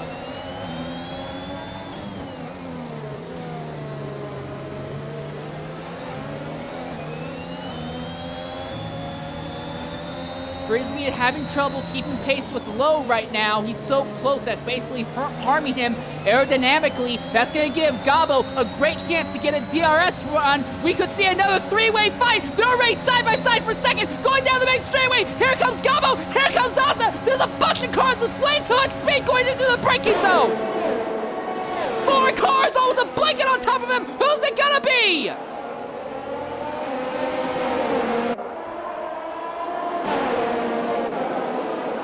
Around the outside goes Frisbee. They're side by side still with Low. Gabo is there as well. They're 3 wide for a 2nd position. 5 cars all on top of each other for the spot. Someone's got to make a mistake, and it's Gabo. Gabo and the 2 Alfa Romeos, and there's a multi-car incident as both Alfa Romeos and Gabo are caught up in it all. Torpedo is going to be the biggest beneficiary of it all. He's going to come up in the 7th position. But Azza has front wing damage. Edgar has front wing damage as well. Does Gabo have damage? Yes, I believe Gabo has damage. No, Gabo got away with it with no damage. But there are too many cars all on top of each other in the same part of the racetrack. No one was willing to pull out, and it led to that incident. Shockingly, we are still under the green flag as Lowe gets back by Frisbee now. And while all that's been going on, the Ferrari of Javis John has been tiptoeing away from the field. He has now opened up a 5.2 second gap on 2nd place. Another driver who's really benefited from all that was Zola. Zola has now brought himself up into 4th.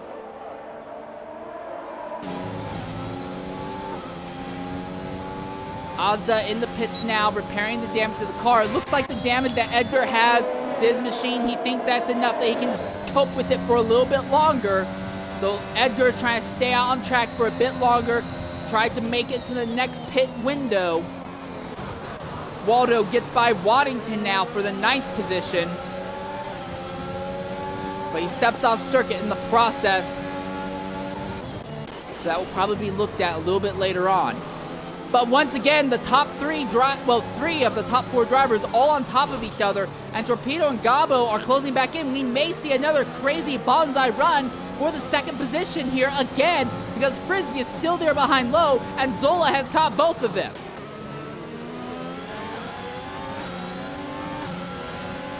Lowe does not have DRS down the straights. Frisbee does have DRS, so that works out well in Frisbee's favor. Haas not really close enough to make any massive gains on the straightaway this time, but he'll get another chance going down the back stretch. Farther back, Collie Boy is fighting with Waddington. It looks like that will go in Collie Boy's favor as we turn focus back to the battle for 2nd. Frisbee right behind Lowe. He dives to the inside. Side by side, easy textbook DRS overtake by Frisbee, gaining into the 2nd spot. The thing is, this now puts Lowe in the position where he can fight back, and Zola is there as well, ready to capitalize.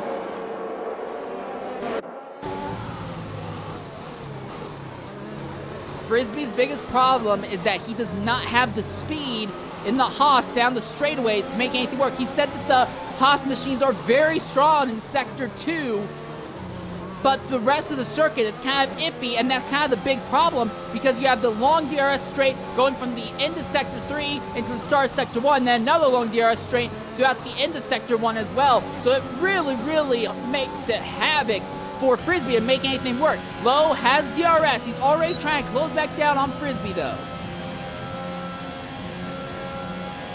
Look at how quickly he closes in.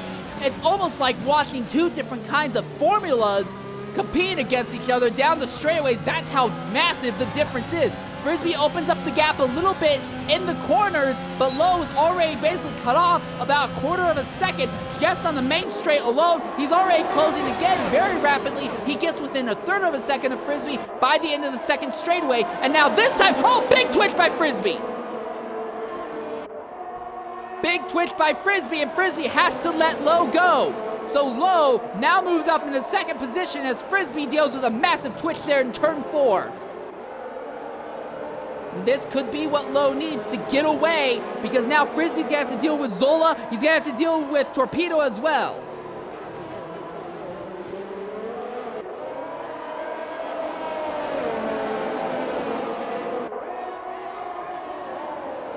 Oh, and that's Beastian. Beastian's had an instant now in Sector 2. The car totally backwards, off circuit. He'll get back underway, but he is totally out of the points paying positions. So now we watch this 4-car battle for second take another dimension as they come down the straightaway once more. Frisbee is there behind Lowe. He does not make a move at the end of the main straightaway because he's banking on being able to do it in the next corner. Zola makes a little bit of contact with Frisbee going into 1. And Frisbee's not upset by it whatsoever. Coming onto the back straightaway now. DRS in the Haas's favor. He's laying right on the rear end of the Alpine. Does he make the move? No, because Zola shoots up to the inside. And again, the Haas goes off circuit, twitches very aggressively. I don't know how he kept that thing alive. Now it's time for the Ferrari of XRL Torpedo to fight back, and he's going to try and get 4th position now.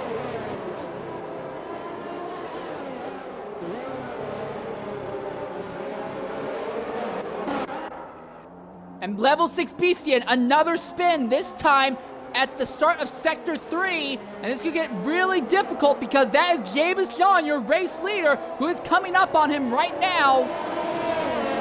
The Red Bull will not be an issue for the race leader, but Beastian's position, Beastian will be pitting this time, so I'm guessing he may have burned the rubber off the tires. Torpedo has a run on Frisbee. Frisbee is holding even with Zola. Zola pulls up right behind Lowe, going into turn 2, but has to back out just a bit through the 1-2-3 complex. Now they begin the run down through turn 4. DRS goes back in Zola's favor. What does he do against the Alpine? He looks to the inside of the Alpine, can't make it stick. This time it's the Alpine's turn to run wide. He goes wide. Now here comes Frisbee fighting back. He's on the outside. Frisbee is going to get back by Zola in a non-DRS overtake.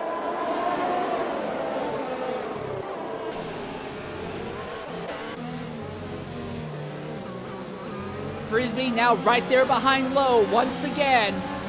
It's 4 drivers. You can basically throw a blanket over them.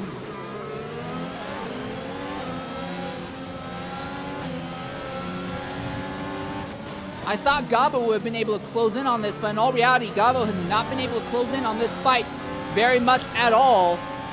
And while there are other battles on track, this is honestly the most interesting one thus far. Frisbee, just about half a second out from the Alpine, but he's closing rapidly down the straight. He's got a great run. Does he make a move going into turn 1? He looks to the inside, thinks better of it, and he does that to let Zola go to the outside. Zola misses the following corner. Now Torpedo has a chance at Zola, and Frisbee has a chance on Lowe once more. Coming down the back straightaway once again. The Haas dives to the inside. Does he stick it? No, he does not. He'll hold in line behind the Alpine for a little bit longer.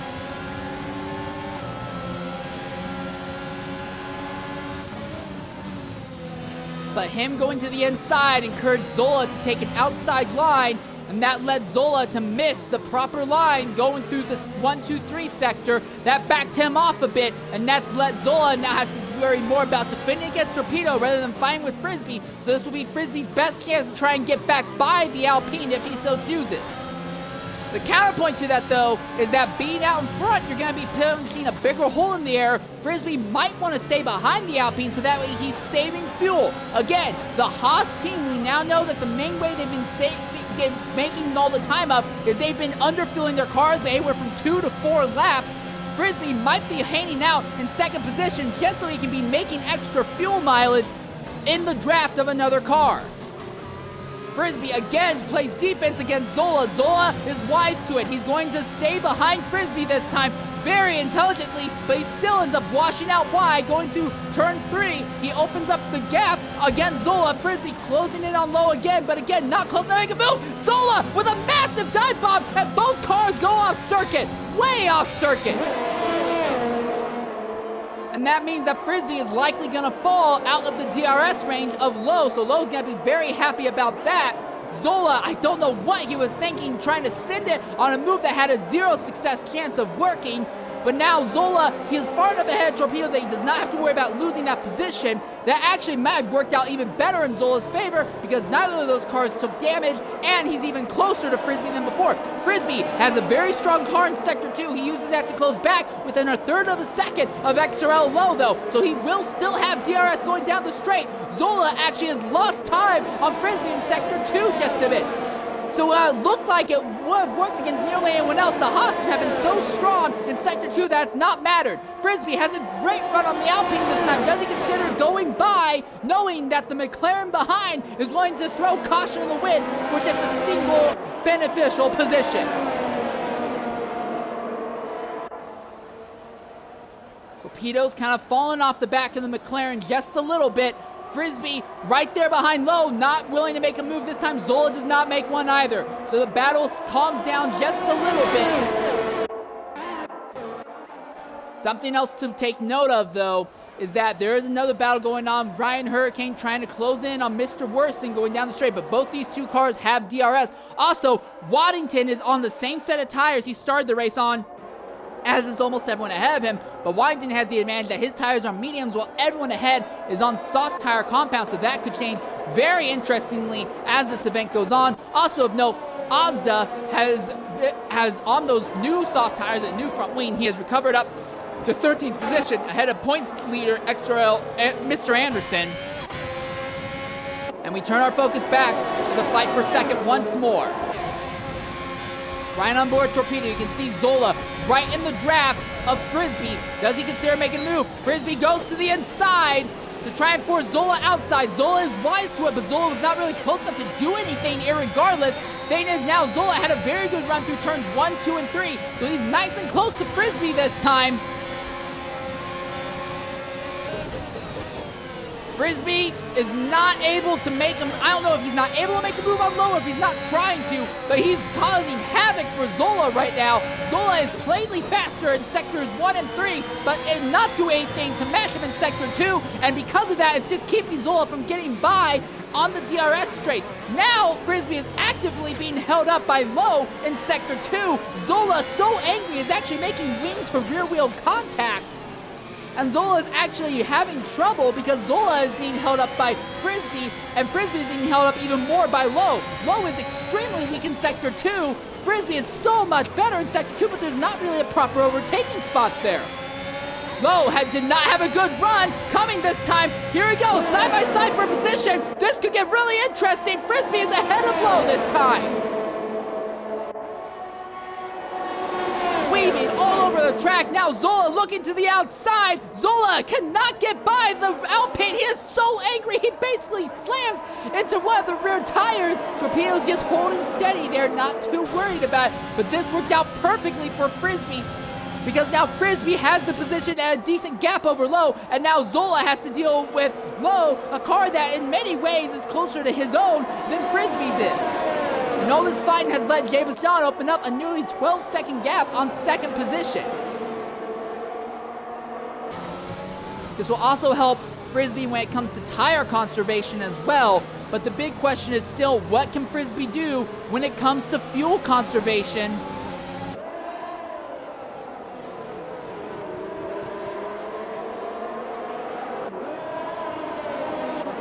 Zola low on fuel right now.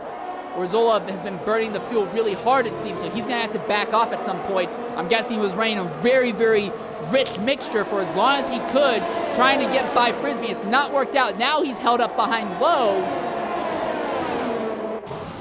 And he is going to pull out of this battle. Zola wants no further part of this fight. As now we turn the focus to the battle between Find Waldo and Collie Boy and Gabo. I thought Gabo would have been able to close back in on that lead fight, but I have to wonder if maybe there was like a notch or a little nick on the front wing of that car, and that's why he's not been able to close back in on the top, on the fight for the second position. Waldo now dives to the inside of Gabo and will make it an easy overtake. Gabo is now going to have to contend with Collie Boy.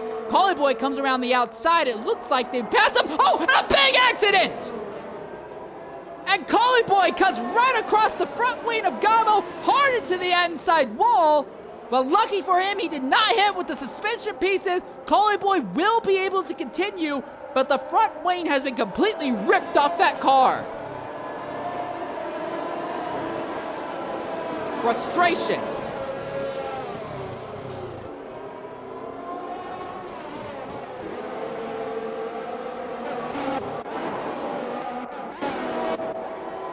Low has fallen off significantly from Frisbee. In fact, Torpedo is actually going to be a bigger threat to Low than Low is to Frisbee by the looks of it. The Ferrari getting right underneath. Oh, and then make contact and Low's around. And Low backs it into a tire barrier. Two championship contenders who used to be in the other's ride have made contact in turn one. Low goes around.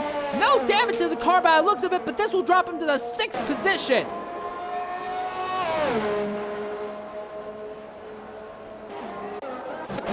And he's not the only one, because there's been a Haas in the exact same part of the track. XRL Ultimate has had a spin. And it goes from bad to worse for Ultimate. Low now also has a time penalty to worry about. So now everything is changed even farther. And Find Waldo, who was involved in an early lap 1 incident, has now found himself filtered up into the 4th position. And Frisbee, very, very fortunate at the moment. XR Torpedo, he has now worked his way up into 3rd. Torpedo in a very good position when it comes to the championship fight, considering that most of his championship rivals aren't in a points-paying position. Now Torpedo will come into the pit lane. He's going to put new tires on.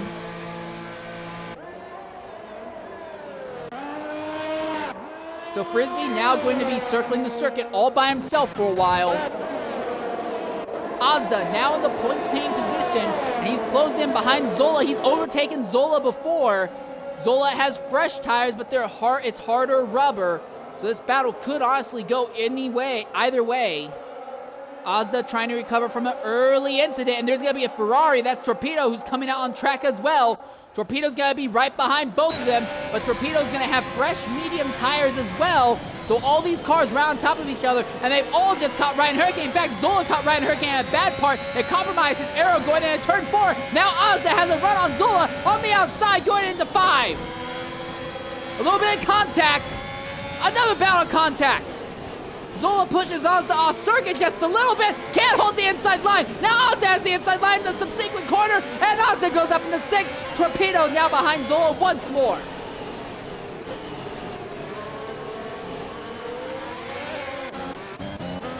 And that's level 6 Beastian, who has just had another instant, another front wing ripped off that car there. Frisbee pitting, as is Javis John. So your top two are now pitting. That promotes Find Waldo into the lead of the race. The real question is going to be, where is Javis John and Frisbee going to be in relation to everyone else? Now we see A. Wyington pitting. Ryan Hurricane is pitting. Azda is pitting as well. So now it's Zola. Can Zola take the lead take second from Frisbee?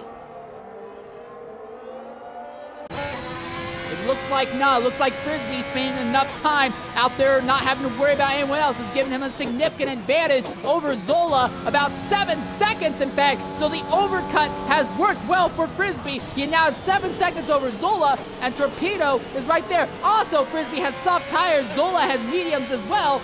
So that's really going to make things even more interesting. Also, Zola still has to worry about Torpedo, and Flavor, who has not pitted yet, is back there in the 6th position as well.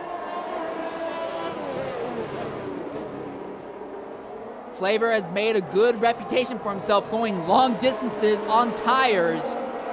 And that's worked out in some cases very well for him, some cases not so well. But it definitely is going to make this scenario very interesting. These three, Flavor, Edgar, and Low, all on top of each other right now. Flavor on very warm mediums, Edgar on moderately warm mediums, Low on fresh softs. This could be an interesting little spat here for this position. Jay Baston equipped medium tires. And I could see Jay Baston only having to make one more stop, frankly. I think this is likely going to turn into a 2-stop race. Edgar right there behind Flavor. He looks to the inside. Flavor not really putting up any serious fight against Edgar. He barely missed out on the pole, and Low gets into Flavor now.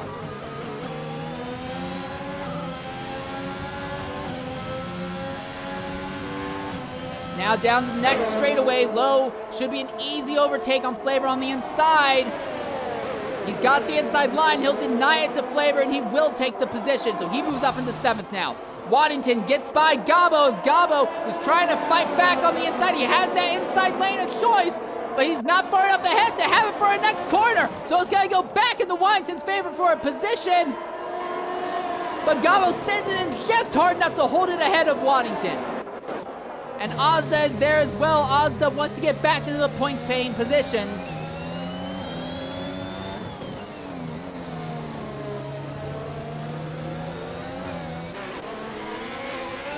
Now Ultimate gets by Gabo. So it's not working out this set of tires is not working out very well for Gabo. But one person is making a set of tires working out very well for him is this man here. Fine Waldo there in the 2nd position. 1.2 seconds off of James John on extremely worn soft tires. Fine Waldo, when he finally inevitably elects to go ahead and come in and put on a new set of tires, he's going to be in a great position considering how far he's been able to stretch this set of soft rubber. Then you also have Frisbee. He's still hanging out there in 2nd, and due to making the overcut work, he has a massive gap over Zola in time. Zola had to, and Collie Boys had an accident! And that is a full course safety car, and now the entire race has just been upended. Who pits, who doesn't? A full course safety car now coming out, and this will massively alter the event. Joker Killer, I'm sorry to be that guy, but can I ask you to step out of the party real quickly? Thank you.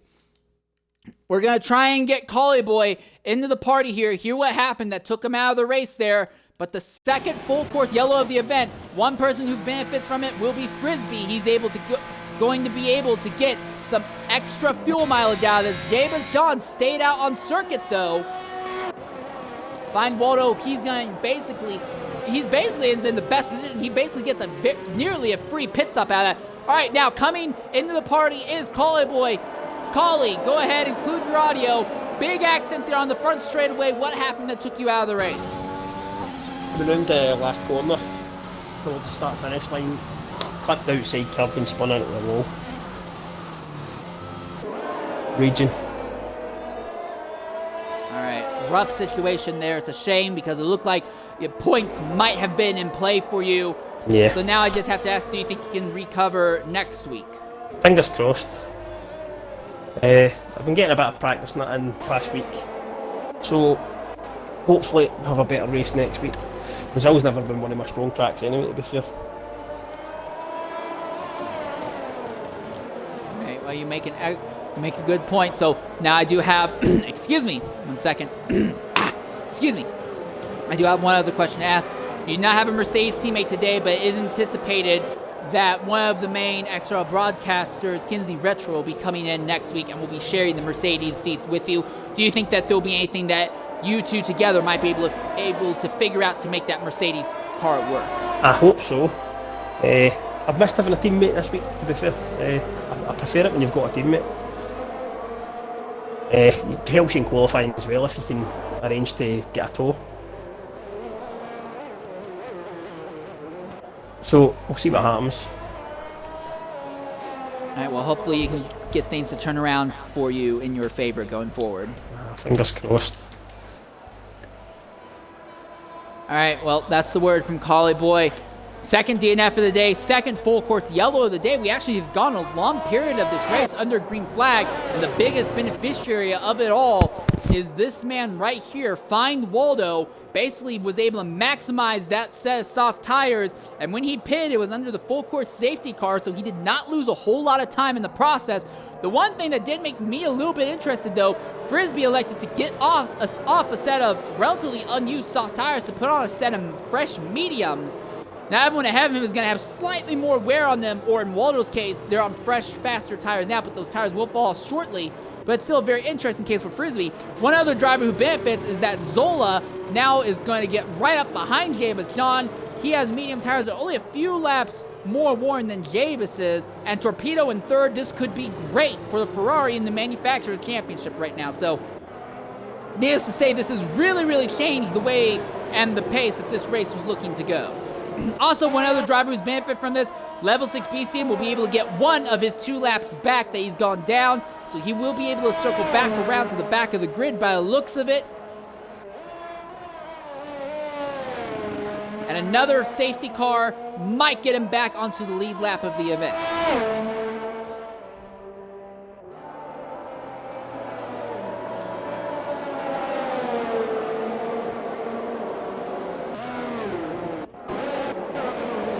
XRL Flavor coming into the pits now. He did get a penalty for speeding under the safety car, so he will have to serve a drive-through when they go green air regardless. But I imagine they're going to take the medium tires off that car, replacing damage to the front wing. They're going to put some softs on. Also trying to take off a bit of a time penalty, apparently, they had to serve as well. So this will drop him to the back of the field. He waited an awfully long time to make this stop, though. I would have made it a lot sooner under the safety car, but...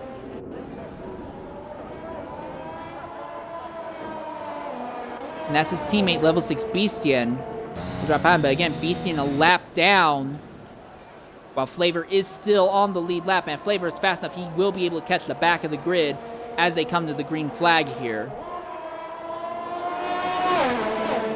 Still not yet halfway through this event. Come on, will Flavor even be able to catch the back of the grid? He'll be close. He's only 10 seconds out right now. I hope he's able to catch the back of the grid. Also, real quick, as we look at time penalties, XRL Edgar not in a great position. 12 seconds. It's really going to hurt him. But everyone in the top 5 has not yet earned any time penalties. And there's the word safety car officially coming in this lap as Flavor has caught the back of the grid now, as has Beastien. So yeah, 16 cars on the lead lap, 17 still on the race. Jabus John has led every lap from the green flag. What can XRL Zola do in second?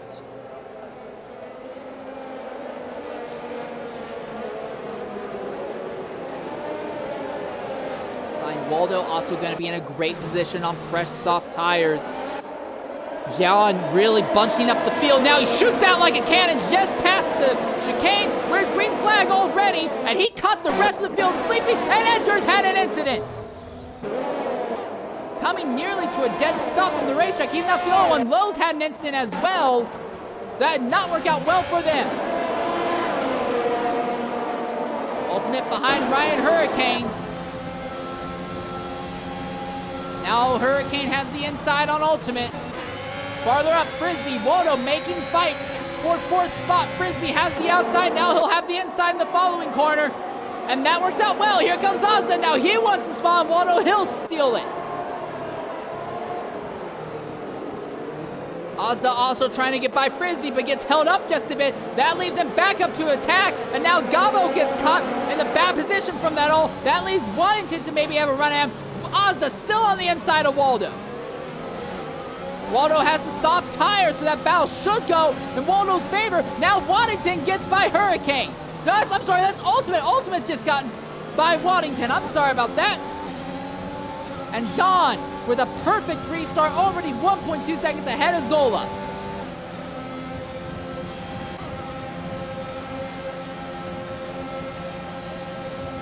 Oh, and Flavor's out! With an instant on the front straightaway, and the car is destroyed. No yellow flag. We still stay green though, but XRL Flavor out of the event as Ozza fighting with Waldo again for the 5th position. Ozda takes it for the moment. And Gabo's trying to fight back. He wants that spot. We're going to try and get Flavor in here real quickly.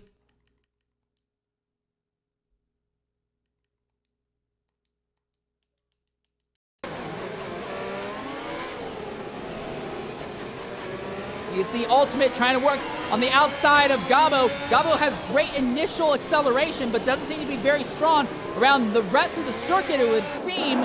And now he's starting to fall as this run is going on.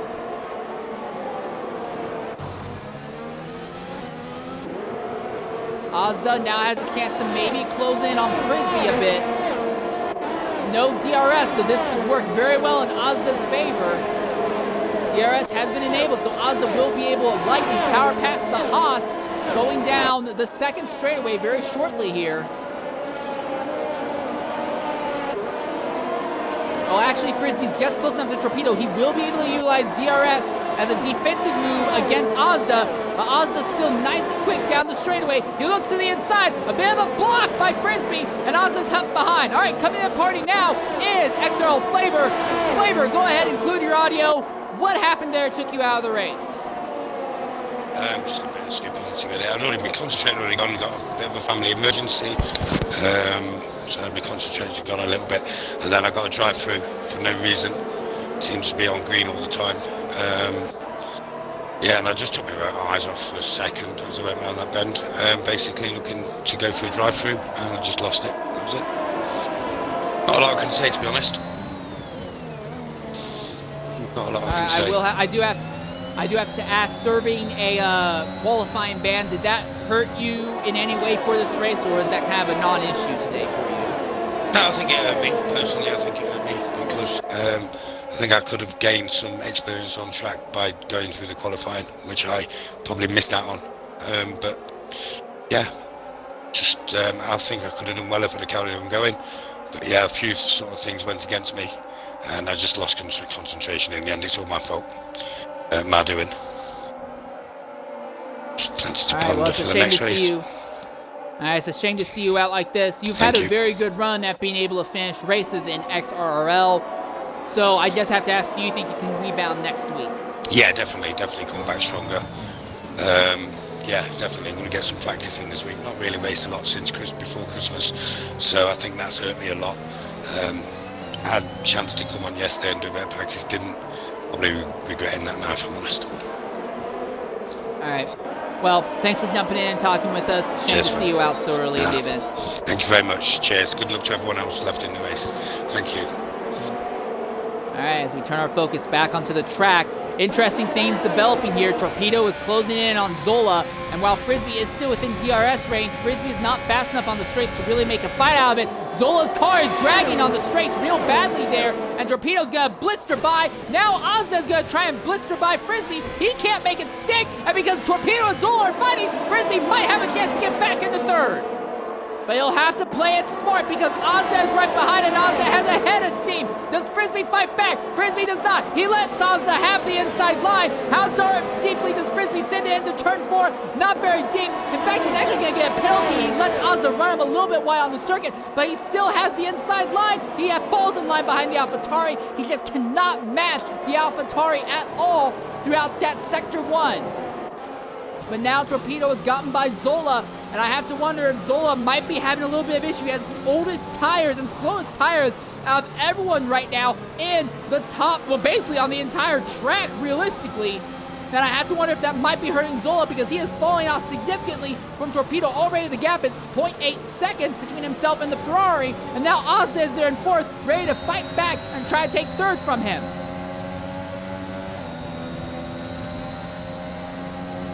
Down the straightaway, Zola does have DRS. He's using it to close in on Torpedo just a bit, but it's not working out in his favor. Ozda actually closing on Zola more than Zola closing on Torpedo. Torpedo didn't have a great entrance going into turn 1, though. It all closes up. Zola with a massive twitch coming out of 2. Now Ozda is closing back in on Zola again. DRS shuts. It looks like the McLaren is a little bit faster on the straightaway than Oz does. AlphaTauri Honda engine, but Ozda is so much faster than McLaren basically everywhere else around the circuit. Doesn't matter if it's the corners in Sector 1, the corners in Sector 3, or the entirety of Sector 2. It looks like this battle is only a matter of time before it goes in Ozda's favor. The only thing that Zola has in his favor is that he's caught back up the torpedo and can continue to use DRS off of torpedo as a defensive maneuver. Edgar DNFing in the pit lane.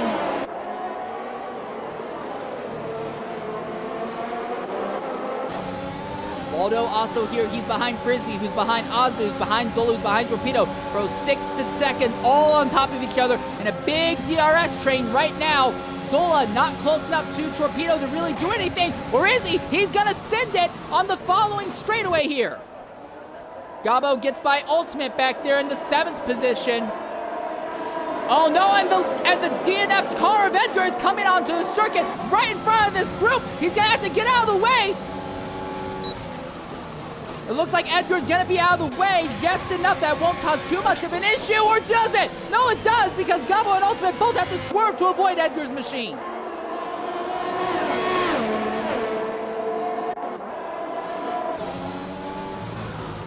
But that really played havoc on the back bit of this battle and basically most of the field behind. We're gonna try and get Edgar into the party real quickly and see why he had to back out of the event.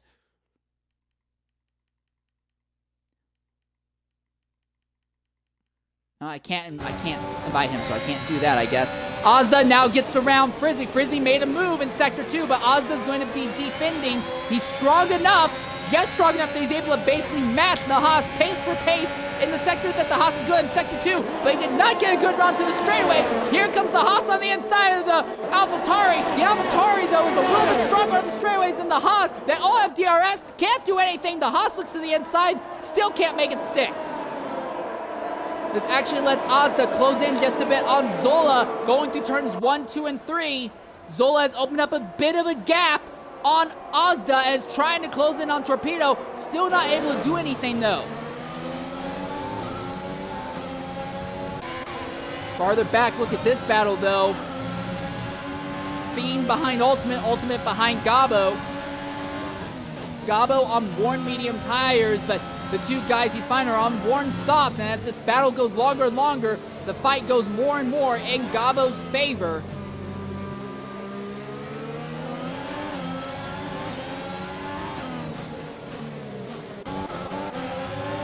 Also farther back, here's Lowe fighting with Ryan Hurricane in Sector 2. It looks like that will go in Lowe's favor for the moment, but Lowe, one of your championship contenders, out of the points totally at the moment. Mr. Anderson, your championship leader coming into this event, also totally out of the points. Ryan Hurricane, championship contender out. Also Raptor, he's crashed out of the event as well. This could really be an interesting event. Zola has gotten by Torpedo. Frisbee sends it on Waldo to maintain 5th position. That was a send and a half going into turn 1. But now Waldo's going to be even faster going down the following straightaway. Frisbee defends, pitches Waldo to the inside. He has to let him by, though. Waldo around the outside, neck and neck for a position, but he can't seem to hold it. The Haas just not strong enough in Sector 1. He's so much better in Sector 2 than nearly everyone except Ozda around him, but it doesn't matter because he's now at the point where he's losing way too much time in the corners. Look at this. Frisbee is fast enough that he's able to pull almost right alongside Waldo in every single corner here in Sector 2, but it doesn't matter because you really can't make an overtake here. And then with the points where you can't make an overtake, that's where Frisbee is at his weakest. But what has become interesting, though, is that while all that has happened, Waldo has closed in on Ozda, and Ozda has closed in on Torpedo. Zola has got by Torpedo on the prior lap, but now Torpedo has DRS. Zola does not. Ozda has drafted off both of them. They're all going to be on top of each other. Zola, very defensive braking line going into turn 1. But all that did was really just pack up the field behind. Torpedo really wide coming out of 3. Here comes Ozda to the inside.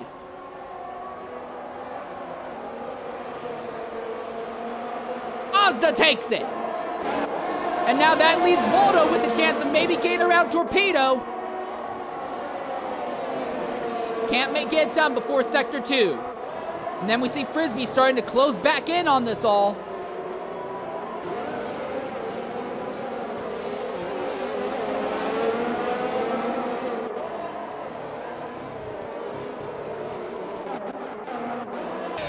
And this battle here in 7th, 8th, 9th continues, but another interesting battle that has formed is from Mr. Anderson down to Washington. Anderson has finally gotten to the points paying position. He is in 10th. Lowe is there in 11th.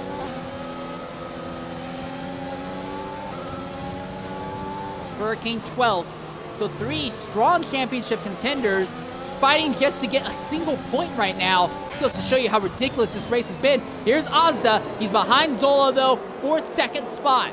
Ozda not fighting for a championship. He's missed too many races to really be a championship contender. He's fighting just for glory and his own ability. Zola is fighting for a championship, but he's not on a great foot. Zola needs to get every point he can. Right now, he'll let Ozda by for the moment. I don't think he realizes how strong Ozda has been in Sector 2. This will actually leave Zola up to attack from Torpedo, going into Sector 2 now. Waldo right there behind Torpedo, and Frisbee is behind both of them. Zola made a mistake there in Sector 2. And Torpedo's trying to take an alternate line, just trying to keep fresh air on that front wing, just so he can maximize it. Zola gets right behind Ozda, but was with a bad braking line, and he loses it in the subsequent straightaway. Now they're coming out of Sector 2 and into Sector 3.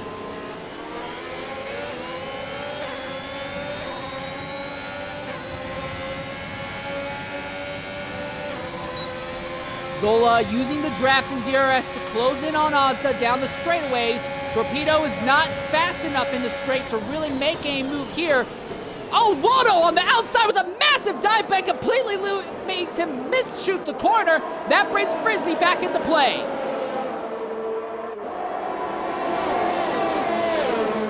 Frisbee now fighting with Waldo, and behind and ahead of them, Zola. They're still behind Ozda. Torpedo still not in a position to go after the McLaren. We see a twitch from the Ferrari.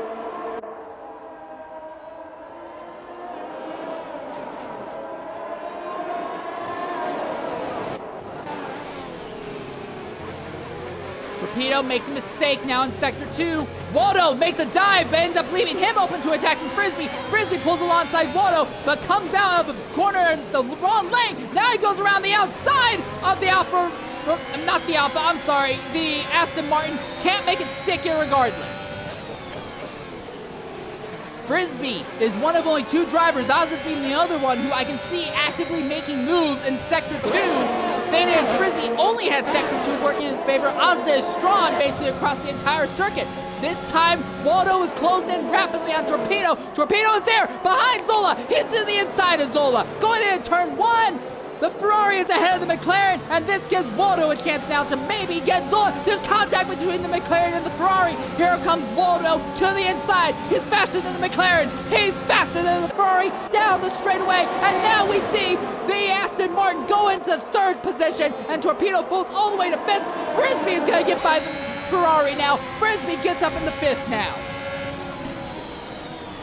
So despite having very worn soft tires, Waldo is maximizing their use right now. He has muscled his way up into 3rd position with some good strategy. Zola with the mistake. Now Frisbee is right there behind Zola, putting massive pressure on the McLaren, going through Sector 2.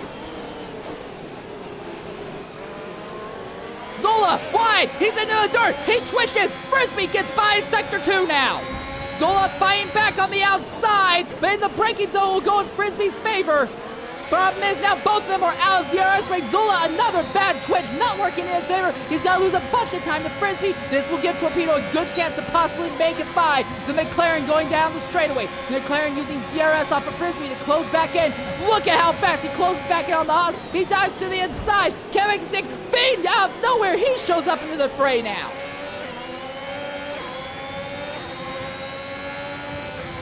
Torpedo just not, I don't know if Torpedo is being cautious or if he's just not confident enough to make these moves stick. Here comes Zola on Frisbee now. Zola around the inside of Frisbee, but now he makes a big twitch. Frisbee going to try and fight back in Sector 2. This is where Frisbee's been the strongest. This is his best part of the racetrack. If he can get alongside Zola, especially with how iffy Zola's car has been looking through here, he might be able to sneak back by for that 4th position. Fiend has gotten by Torpedo now. but Fiend is on very worn soft tires. I don't know how much advantage Fiend will actually have in this fight right now.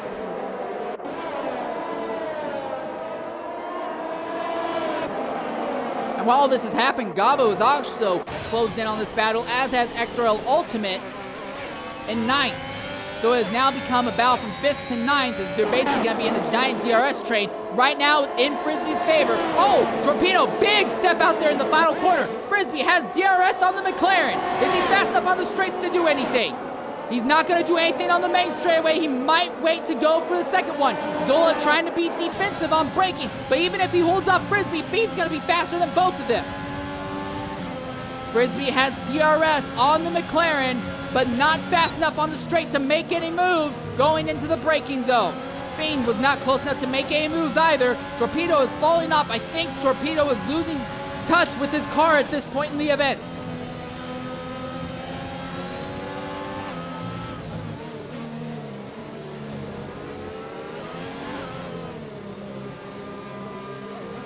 You can see how much Zola struggles here throughout Sector 2, and how Frisbee is able to just lay on the attack on him, but because there are no overtaking opportunities here, Frisbee really can't do anything about it.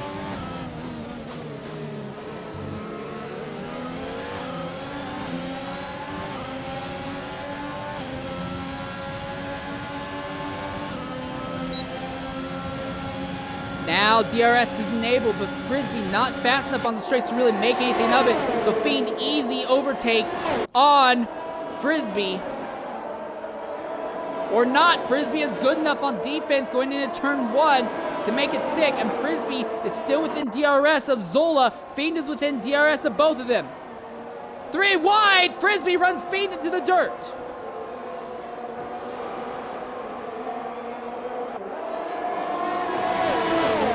And that time, Frisbee was fast enough to do something to Zola, but he couldn't focus on him because he was too busy trying to play defense against Fiend. Torpedo has completely fallen off this battle now, so this has now just become a 3-car battle for the 4th position. Also, farther up the grid, Waldo has caught Ozda for 2nd. And I'm really, really impressed with Waldo because we all were expecting the soft tires to be falling off at this point. But Waldo is still out there pumping the numbers that he needs to stay competitive. We might see Waldo sneak by Ozda for 2nd here coming into turn 1.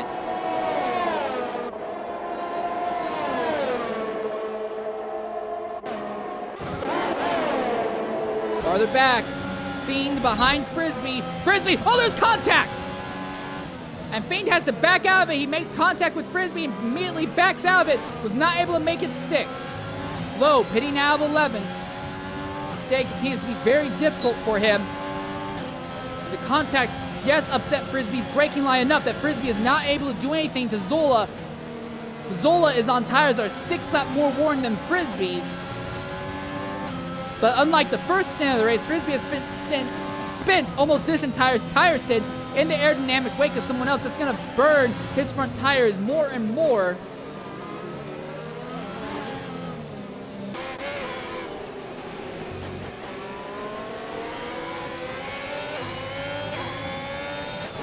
Well, for not having a race for about 3 weeks, this has been an absolutely fantastic race to return to XRL with. There's been fights all over the field, and the fighting positions for the podium spots have been incredibly intense pretty much all day. Here we go once more. Waldo trying to close in on Ozda. There's been an incident farther back. That's Ryan Hurricane, who has had an incident, and he has fallen to 12th now. Being there behind Frisbee, but he backs out in the straights. And that means that Frisbee now has finally a chance to go after Zola. Oh no, and he's out, and he's into the dirt, into the grass. And for Frisbee, what's been a tremendous run in the top 5 positions all day, falls away from him. He let Zola snooker him. Frisbee got offline, tried pushing it too hard, and now he falls to 10th. And for Mr. Anderson, that's great because Anderson will pass not 1, but 2 Haas's now. And Anderson is back into the points-paying positions.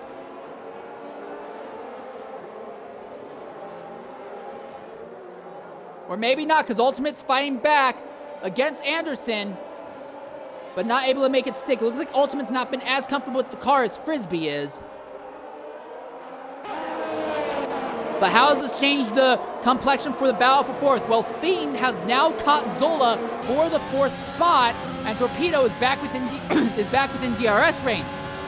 And unlike Frisbee, we know Fiend has the speed on a straightaway to get by. Zola sees that. Zola wants no part of it.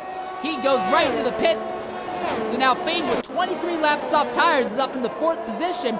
Waldo with 20 lap worn soft tires is hanging out in third. So it seems like jumping onto soft tires worked out very well for a lot of these drivers. And for Frisbee, who had pitted when he only had a set of soft tires with only one lap on him when the caution flag came out, I'm sure he might be kicking himself now. He could have stayed out, had both track position and better tires that may have worked out and kept him in a higher position.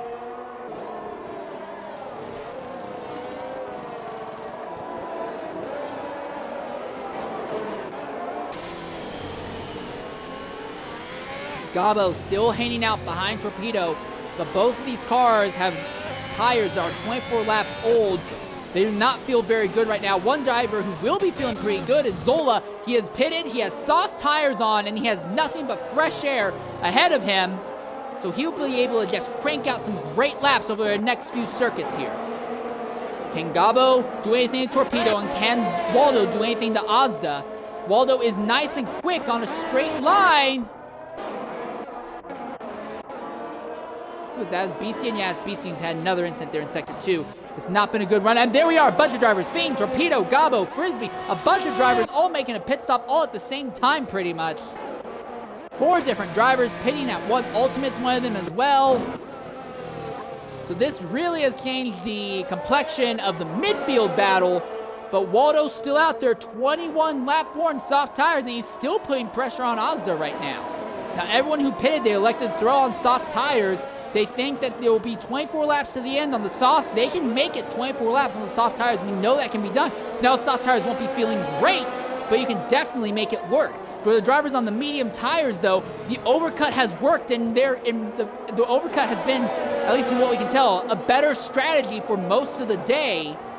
And when they pit, they'll be able to put on soft tires that won't be nearly as bad by the end of the race. I think pitting early might not be the choice you want to do. I think the drivers like Javis John, XRL Azda, Mr. Anderson, Frisbee, Waddington, who are still on medium tires and can stay out for a bit, I think they're going to be in a better position. I think Waldo is pushing this set of soft tires so hard because he knows that and he wants to maximize. Javis John has now pitted out of the lead position. Azda and Waldo fighting for the top spot. Who's it going to be? Oh, big twitch by Waldo. So Azda holds the lead.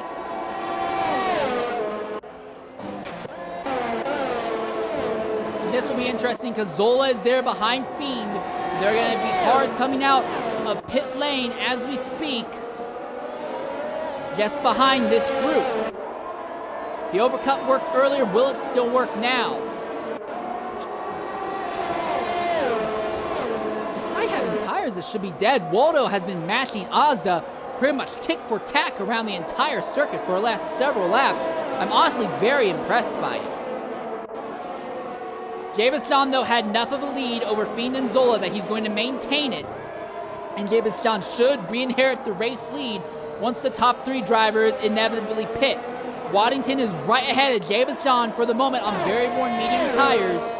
Waldo is 8 tenths behind Azda, but not in a position to do anything. Azda coming in pits. Now Waldo's coming in pits. Does Waddington stay out for another lap or does he come in?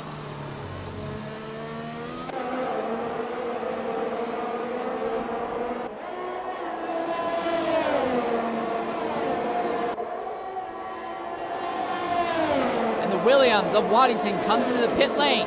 So Javis John, who has led almost every single lap today, will take the lead back. Torpedo has just set Gabo has just set the fastest lap of the race using some DRS assist and great draft down the straightaway and some fresh tires.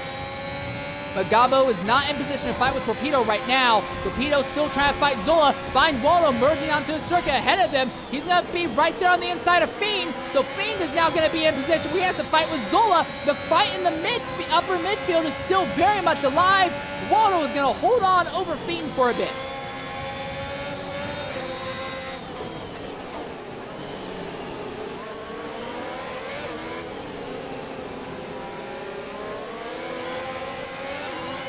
Being held up by Waldo this bit as Waldo's trying to get heat back into the tires. Now this entire group from about 3rd to 7th have all caught up. And this is going to be really interesting because Fiend's going to have great DRS on Waldo, but Waldo's been very confident on the straights in his own right, so this could get very interesting here. Waldo, excellent launch out of that corner, but does not have the great acceleration that the Alpine's Renault engine does. Now DRS kicks in. We see Fiend closing in rapidly. Does he make a move at the end of the main straightaway? Yes, he does. He dives to the inside. Can't make it stick. Has to back out just a bit.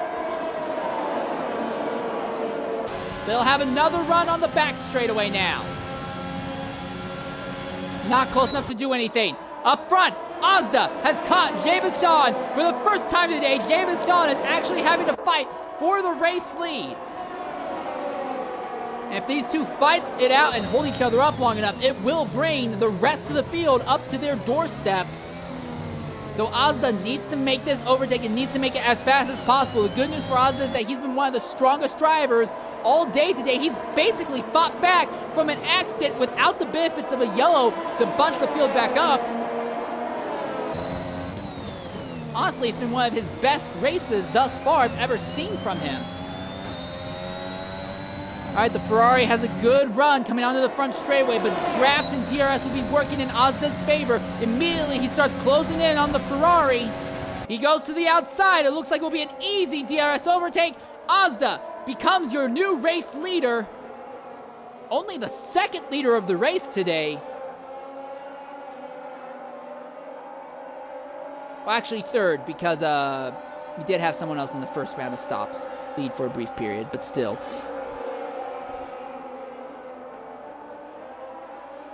And Jean now has earned a time penalty, so now this changes everything because both Ozda and Javis Jean have time penalties. So Ozda trying to hold Javis Jean behind him. This is now the battle for the race win. And one thing that John does not want to know is that Fine Waldo is closing in on his Ferrari. He's not within DRS range yet, but Waldo is closing. And not only is Waldo closing, Waldo is bringing a train of cars with him. If Waldo can knock out some good laps, we could see 7 different cars fighting for this race win here.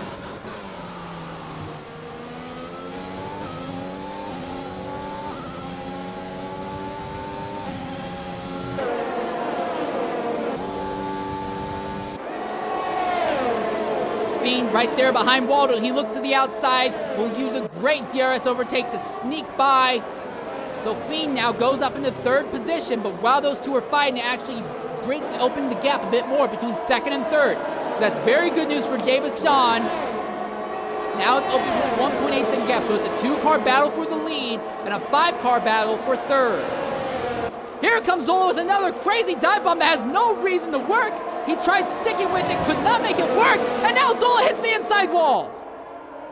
And that leaves him open. Torpedo got by him, now Gavo shoots by. A horrible, overconfident move by Zola. Drops him from 4th to 7th now.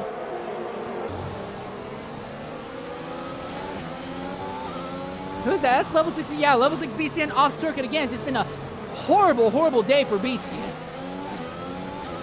Horrible day for Red Bull in general. Looks like they're not going to walk out here with any manufacturer points as Flavor has crashed out and BCN multiple laps down right now.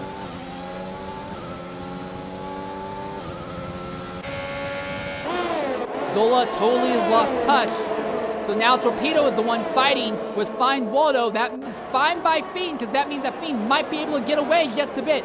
Torpedo not able to make a move on Waldo at the end of the main straightaway. He'll get another chance on the following straight. But Waldo is close enough to Fiend that he's able to use DRS as a defense.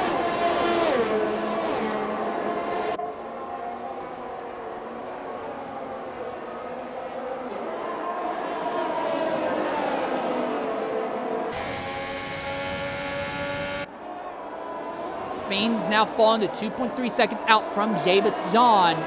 So as it stands right now, it looks like it's just going to be Ozda versus Javis John for the race win. Farther back, Frisbee is fighting with Lowe.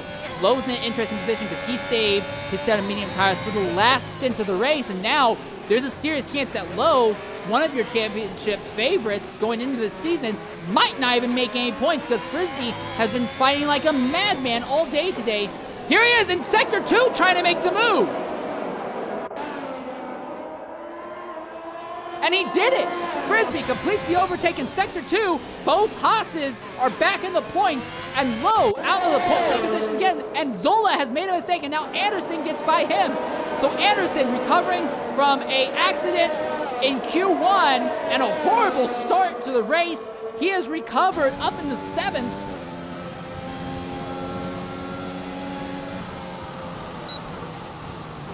Serious championship contending drive from Mr. Anderson.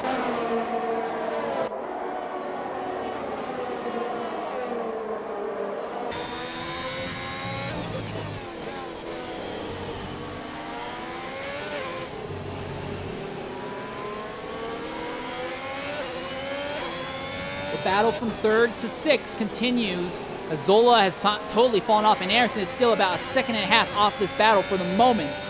But still 4 cars fighting for 3rd, but Fiend has just good enough acceleration that even when he has a bad exit out of the final corner, it's not mattering because Waldo is taking him basically the entire straight to close back in on the Alpine.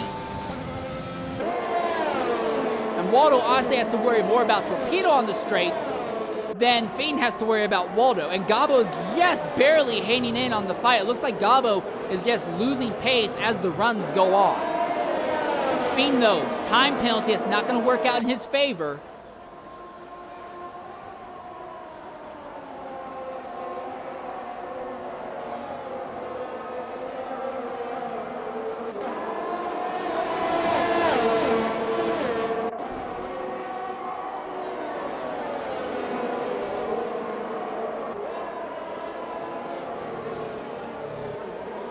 "15 cars still in the race, 14 of them still on the lead lap.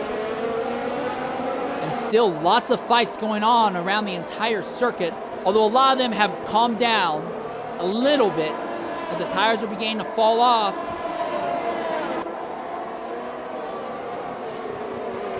One thing of note, Waldo having trouble managing fuel right now, but I think he's the only person in the field having... Oh, no, actually, Zola is still having fuel issues. But he is 11 seconds ahead of Ultimate, so it's not that bad for Zola, but that's probably the main reason why he's dropped off so hard in these later bits. Zola pushed so hard to get by Frisbee, and he has gotten by Frisbee, has really hurt him long term. Ultimate also still trying to make back fuel. Frisbee is actually in a good position with fuel, apparently. But yeah, Waldo really being hamstrung by the fact that he needs to save fuel and needs to save it badly. But he's doing a relatively good job, all things considered. He's hanging out steadily in 4th and keeping Torpedo behind him. But he's losing touch with Fiend, and if Fiend opens up a second gap on Waldo, I think Torpedo gets by Waldo without issue.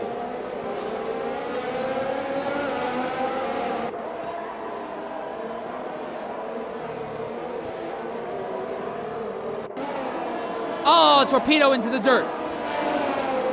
And that lets Gabo get by on the outside. But in the braking zone, Torpedo still has the lane choice of the matter. Gabo entered and sent it. So Gabo ahead of Torpedo now.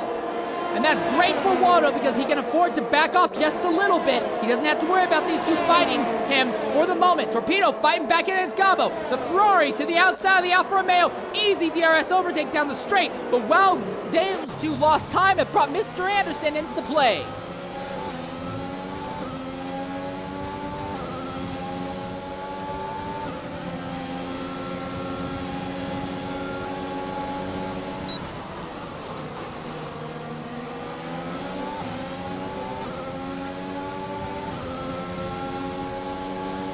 Ultimate gets by Lowe as those two are continuing to fight. Lowe desperately trying to get at least a single point for his championship hopes. Ultimate trying to be the second Haas driver to take home points this season and trying to get both Haas's to finish in the points paying spot. Ultimate also trying to fight back against low fuel warnings.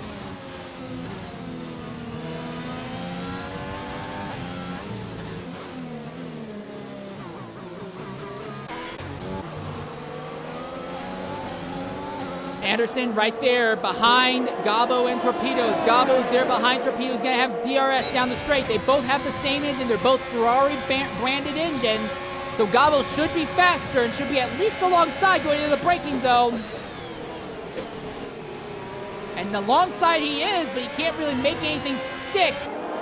because he did not have the lane of choice going into 1. He falls off a bit in turns 1, 2, and 3. Now he has Anderson behind him, and Gabo is going to have to somehow defend against Anderson. They're both faster than Torpedo, but not close enough to do anything. And Anderson to the inside of Gabo will take 6th position.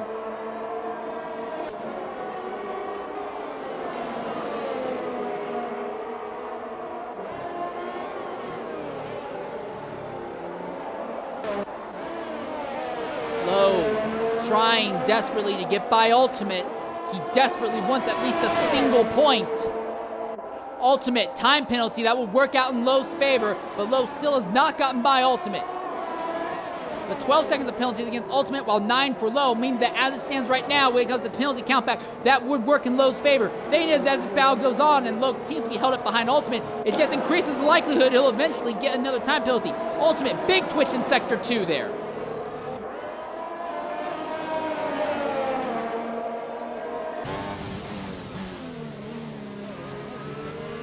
Also of note, while these guys are fighting, Waddington is back there in 12th. He has still not earned a single time penalty yet, and that will only work in his favor. He might be able to jump both of them and get into the points-paying positions.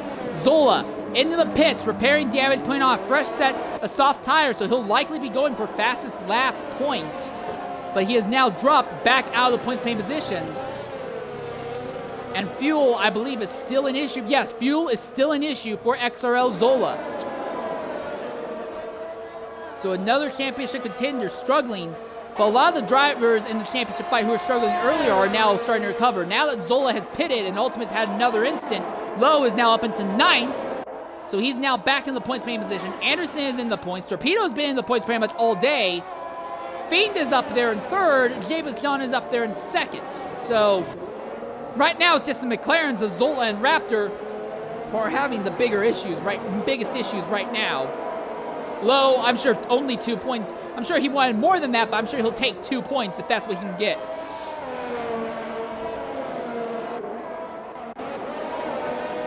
Anderson sneaks by Torpedo. And Torpedo can't do anything to fight back. Now Gabo has a run on Torpedo. Torpedo closing in the draft, but he has to back out because there's no room. Now Gabo goes to the inside of Anderson. Can't make it stick. He has to back out. Torpedo's going to try and fight back, but there's not really a good overtaking spot here. Anderson now up in the 5th position, and the Aston Martin team now running 4th and 5th. This could be a great day for them in the Manufacturers Championship. Ultimate pitting. We know Ultimate was having trouble with fuel as well, but he's going ahead throwing on a set of sauce, so he's going to be trying to go for fastest lap as well. The fact that it's going to be clean track ahead of him will definitely help him out significantly, but this will also drop Ultimate out of the points-paying positions. And Javis John has gotten by Ozda. I missed somehow, but somehow Ozda's made a mistake or something, and Javis John has sailed by Ozda for the lead. So the battle for a lead is back. Ozda had opened up a 1.2 second gap when I had last looked, but now it looks like it's gone back in Javis's favor. He's back in front of Ozda. Ozda closing in on the Ferrari in the straights, but not enough to make a move going into turn 4.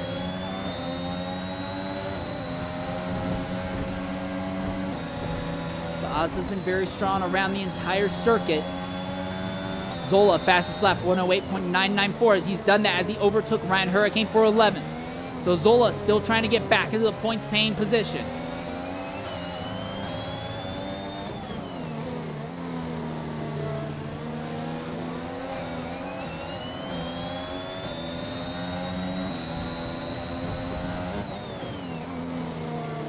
John's Ferrari still sparking in a lot of sectors on the racetrack, and I'm sure that's causing a lot of mechanical drag. All right, here comes Ozda. He's closing in on Javis John using DRS. Does he go to the inside or outside? John defends outside. Ozda shoots by inside, neck and neck into turn 1. Ozda takes the lead without too much of an issue. And now Ozda goes back to the front. But now Javis John has the DRS against the AlphaTauri. Does he make a move? He looks to the outside. Neck and neck. Ferrari nose ahead, but can't make it stick through turn 4 or turn 5. Ferrari makes it look in turn 6, but cannot make it stick. And now in Sector 2, Ozda's been one of the strongest drivers in Sector 2 throughout most of the race.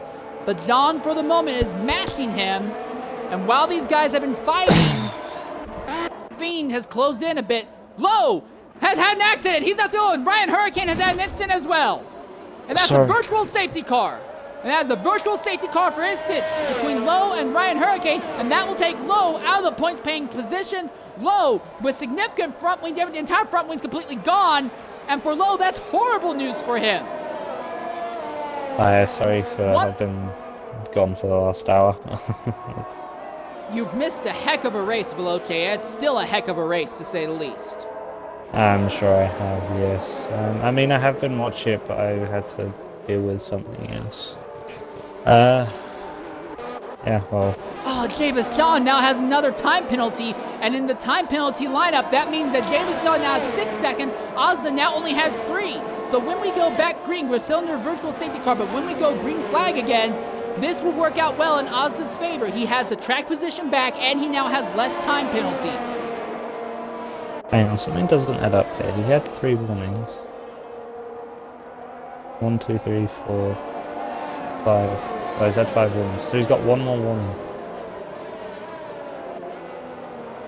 Still under the virtual safety car. Ryan Hurricane and Lowe repairing the damage to their machines. This will drop both of them well out points-paying contention. The good news for them is if they have any fresh soft tires left, they should both be able to go for fastest lap point potentially, as we are back under green flag racing now. Fair enough. Anything could happen in the last couple laps of the race, because, well, Ozda 1 warning away from another time penalty. And yeah, John could still be in a chance here if he plays his cards right, doesn't go too aggressive, and is able to pass after clean. He's gonna go for a look at the turn 1, can't quite make it stick, it's not quite close enough. He will have another run into turn 4. I can imagine he'll be a lot closer going to turn 4, but not quite close enough. Waldo, who has been running top 5 most of the day, has had an instant coming out of Sector 2, and this will drop him to 7th position now. No damage to the car, but has definitely made the great points, manufacturer point save for Aston Martin just a little bit less grand. Also, one thing I have noticed is Anderson has managed to recover quite well from his little incident. Back up into P4, and as it stands will be P3 at the end of the race. Perhaps even P2, we can find about another second. That would be a great result for the Aston Martin driver, considering this race didn't look like it was going to end that well. And it almost ended in a wall at one point of view. Indeed, Anderson involved in an early race incident and actually didn't even make it out of the first round of qualifying, crashing very early in Q1 before the rain even came.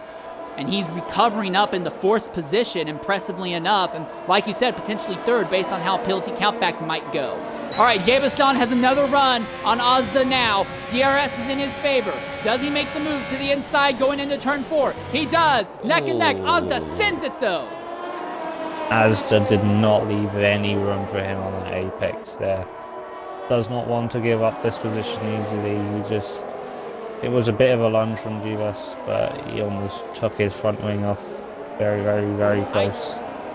I think one other thing in Ozda's favor is that he can hold Javiston up. It might drag Fiend up into the fray, and if Fiend starts putting pressure on Javiston, it might give Ozda the chance to scoot away like Javis did earlier in the event. Perhaps, yeah, Javis had like a 12-13 second lead at one point, and then a safety car came out and, well, ruined his hopes, really. So, gone from dominating to defending pretty quickly. Also, one other thing to note, though, is that Ozda is a little bit worse off when it comes to ERS. Javiston is out about 26% at the end of the main straight. Ozda was only at about 8% at the end of the main straight. He recovers quite a bit going through braking, and he's using it very well, at least good enough to hold John behind him. He's just barely tapping it down the straightaways to keep the Ferrari behind, and that's enough to make it work out. But right now, Jabus John has the advantage. It looks like John's a little bit faster at this point in the tire life, and it looks like John has a little bit more ERS. He also has DRS in his favor. Ozda, though, has track position in his favor, and he is better off when it comes to time penalties for the moment.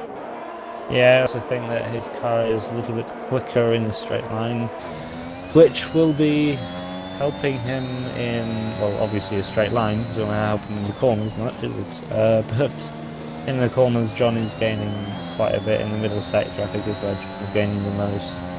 He's going to have even yet another dose of DRS. He's going to, I think he's fallen back a little bit with that, but he got top of 6/10 of a second. Top speed for Asda at the end of the straight, 303. G-Bus reaching over 314 there, so only a 10 kilometers an hour difference at the end of the straight. Not as much as we've seen for some other cars today. Like I saw some cars reaching 320, 321, even Waldo reaching 330 at one point. So he's got another look into turn 4 maybe, not quite close enough, just as the lights start to blink. That maybe is the blink of hope for John.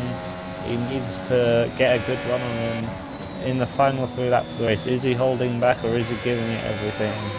We shall find out in about 5 minutes. I can say this much. Ozda has done a good job managing ERS. Now the gap is not 10% difference between the two of them. Now the difference between Ozda and John's ERS is closer to about 5%. So Ozda is clawing back in the few disadvantages he does have against the Ferrari right now. Yeah, again, I think he's able to save it a little bit easier, and he does a little bit more on the braking. From what I've seen, his light isn't flashing as much. Oh, here comes Jabus John. He's laid hard into the ERS on acceleration, but he didn't close very much on Ozda. He's not laying onto the ERS, but he does have DRS. He's going to try and be side by side, deny the inside line to Ozda. Not close enough to do it. Yeah, he's going to get yet another DRS down this mini straight. He's not quite going to be close enough. You ideally need to be within about 2.5 tenths to get a move done. Yes, he will. He's going to be close very enough to make a move. He's going to send it, maybe not quite close enough to go for the dive, but he definitely thinks about it. And now, it's now changed. Ozda now has the ERS advantage against Jabus John. And how the turns of tables have turned, either one. 3 laps to go, actually more like 2.5 laps to go right now. Fiend has been good, but not close enough to really make any serious contention for second position. And even if he was, it wouldn't matter because the time penalties did not work out in his favor. Zola, 10-second time penalty for exceeding track limits. Zola's run out of fuel.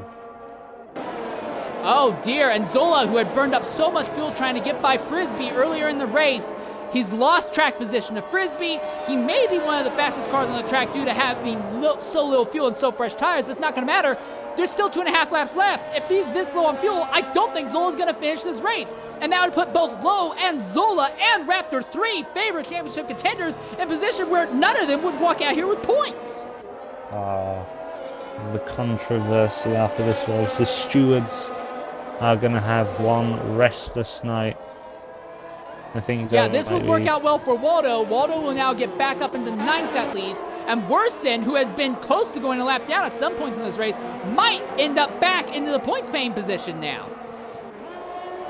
Very, very, very interesting. Very close. So now falling behind. Ultimate's been kind of the silent devil of this race. Ultimate's might be able to get a run on Worsen. Ultimate has fuel.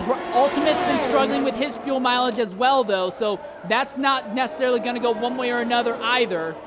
Oh, okay. Well, he's very close to the back of Worsen, however, coming a lot closer than what John has been to Asda. Might just be able to get the move done without any RS, though. He's burning it all up, coming down the straight. Lowe's hold up by Zola. Zola's trying to give him space, but Lowe, he'll get by, but still, they're both so far off. I think Zola's going to go a lap down and might end up factoring into the lead. Now he's going to be out of the way just in time. It's the white flag lap. Jabus John has 1, maybe 2 more shots to get by Ozda here. I think he should have saved his ERS in the last couple of laps, maybe to try go for one big push lap on Asda. He hasn't done that. He's running very low on ERS, lower than Asda is actually no, pretty much dead same between the two of them on ERS at the moment. 22% for Asda, 19% for John. So very close in terms of ERS between the two of them. He might get a run on him towards the line. If he can get a good exit off of this corner is crucial. Can he keep it flat? Not quite. Javis John is having fuel issues. Javis John is nearly out of fuel. He is the light as possible, but will he be able to make it to the light? I think he'll make it to the light, but it's going to be extremely close. The fuel light is flashing for Javis. He is going bonsai, trying to send as much speed as he can to the start-finish line. He's closing, but he's not closing fast enough. The winner here at Brazil will be XRL Asda, followed by Javis John coming home second. Mr. Anderson will get third on penalty countback. Torpedo will finish fourth. XRL Fiend will get fifth. Gabo is going to come home in the sixth position. Then it's going... No, Gabo gets fifth. I'm sorry, Fiend gets sixth. Frisbee, despite having to recover from an incident earlier in the race, it looks like he's going to come home in the seventh position. And not only is Frisbee going to come home in the seventh position, he's actually going to lap Zola, the man who had been fighting for a position for most of this race. Well, actually, maybe not. Frisbee's just about out of fuel as well, so he won't lap Zola, but he came pretty darn close to it. So Frisbee comes home seventh. Then it's going to be A. Waddington, who will be coming home in the eighth position by the looks of it. Finewater will be ninth. Ultimate will be 10th. And Lowe, Zola, and Raptor, 3 championship favorites, none of them scoring points today. Well, I mean, there might just be another championship favourite after this race, to be honest. Well, I don't actually know how big the gap is. Let me pull it up now. Oh, those two were quite close. Torpedo did quite well this race, didn't he? And John... Yeah, Torpedo, even when he was falling off on pace, he still was good enough and played his cards right to still pull out a great finish today. It was outstanding by a bunch of drivers to say at least. There are so many people I want to talk to and hear what they had to say about their run today, to say the least. I want to talk to Zola, honestly, find out what happened with his fuel and where it all... I mean, he had a good race, it's just fuel seemed to burn up. Yeah, indeed. Trying real quickly. I want to see if I can get Frisbee as well. But all right, coming in the party right now is XRL Asda. Asda, go ahead, include your audio. A fantastic victory. What do you have to say, Asda? Oh my god. I'm speechless, I think. But yeah, Jeebus, he did an amazing job. He pushed me all the way. You know, he didn't let off at all. I actually got the gap to 1.4 seconds, but my dog actually jumped up on me, so I had to push him down, and I lost a lot of time. But man, that was so fun. He pushed me to the limit, and that's what we raced for, really. So. All right, outstanding job, Asda. Not only that, when we were watching you for those last few laps, although you had track position, time penalties in your favor, it seemed like everything else was in Javis's favor, and yet you clawed back every single disadvantage near the end to pull on a great victory. This was outstanding. I cannot say enough. I think this is one of the best drives I've ever seen from you, mate. Yeah, I mean, I think the first couple of laps as well, I had to pick side damage, me and Edgar, I think. So, yeah, from coming from 13th to 1st, quite good as well. So, yeah. All right, so one more thing, Asda. Obviously, you've missed a lot of races, so it's not likely you're going to be able to factor for a championship, but do you think you can replicate this kind of performance in the upcoming events? Yeah, we'll try and let's see if I actually race there, because obviously I'm a reserve, so it depends week on week. All right, well, congratulations, Asda. It was a fantastic drive there. And once again, you really go to show that the AlphaTauri car really seems to be made and crafted especially for you. Thank you. All right, I want to go ahead and talk to our second place finisher, Javis John. Javis, you started on the pole, pretty much dominated the first 2/3 of this race, and then it all kind of slipped away. Walk us through the race from your perspective. Oh, it was going well. I knew Asda would be a problem. I knew once he got near me, then yeah, nothing I could do other than try and keep him behind me. All right, well, Javis, going into this point in the season, I will say, when the season started, there weren't a whole lot of people who were saying, oh yeah, Javis John, championship contender.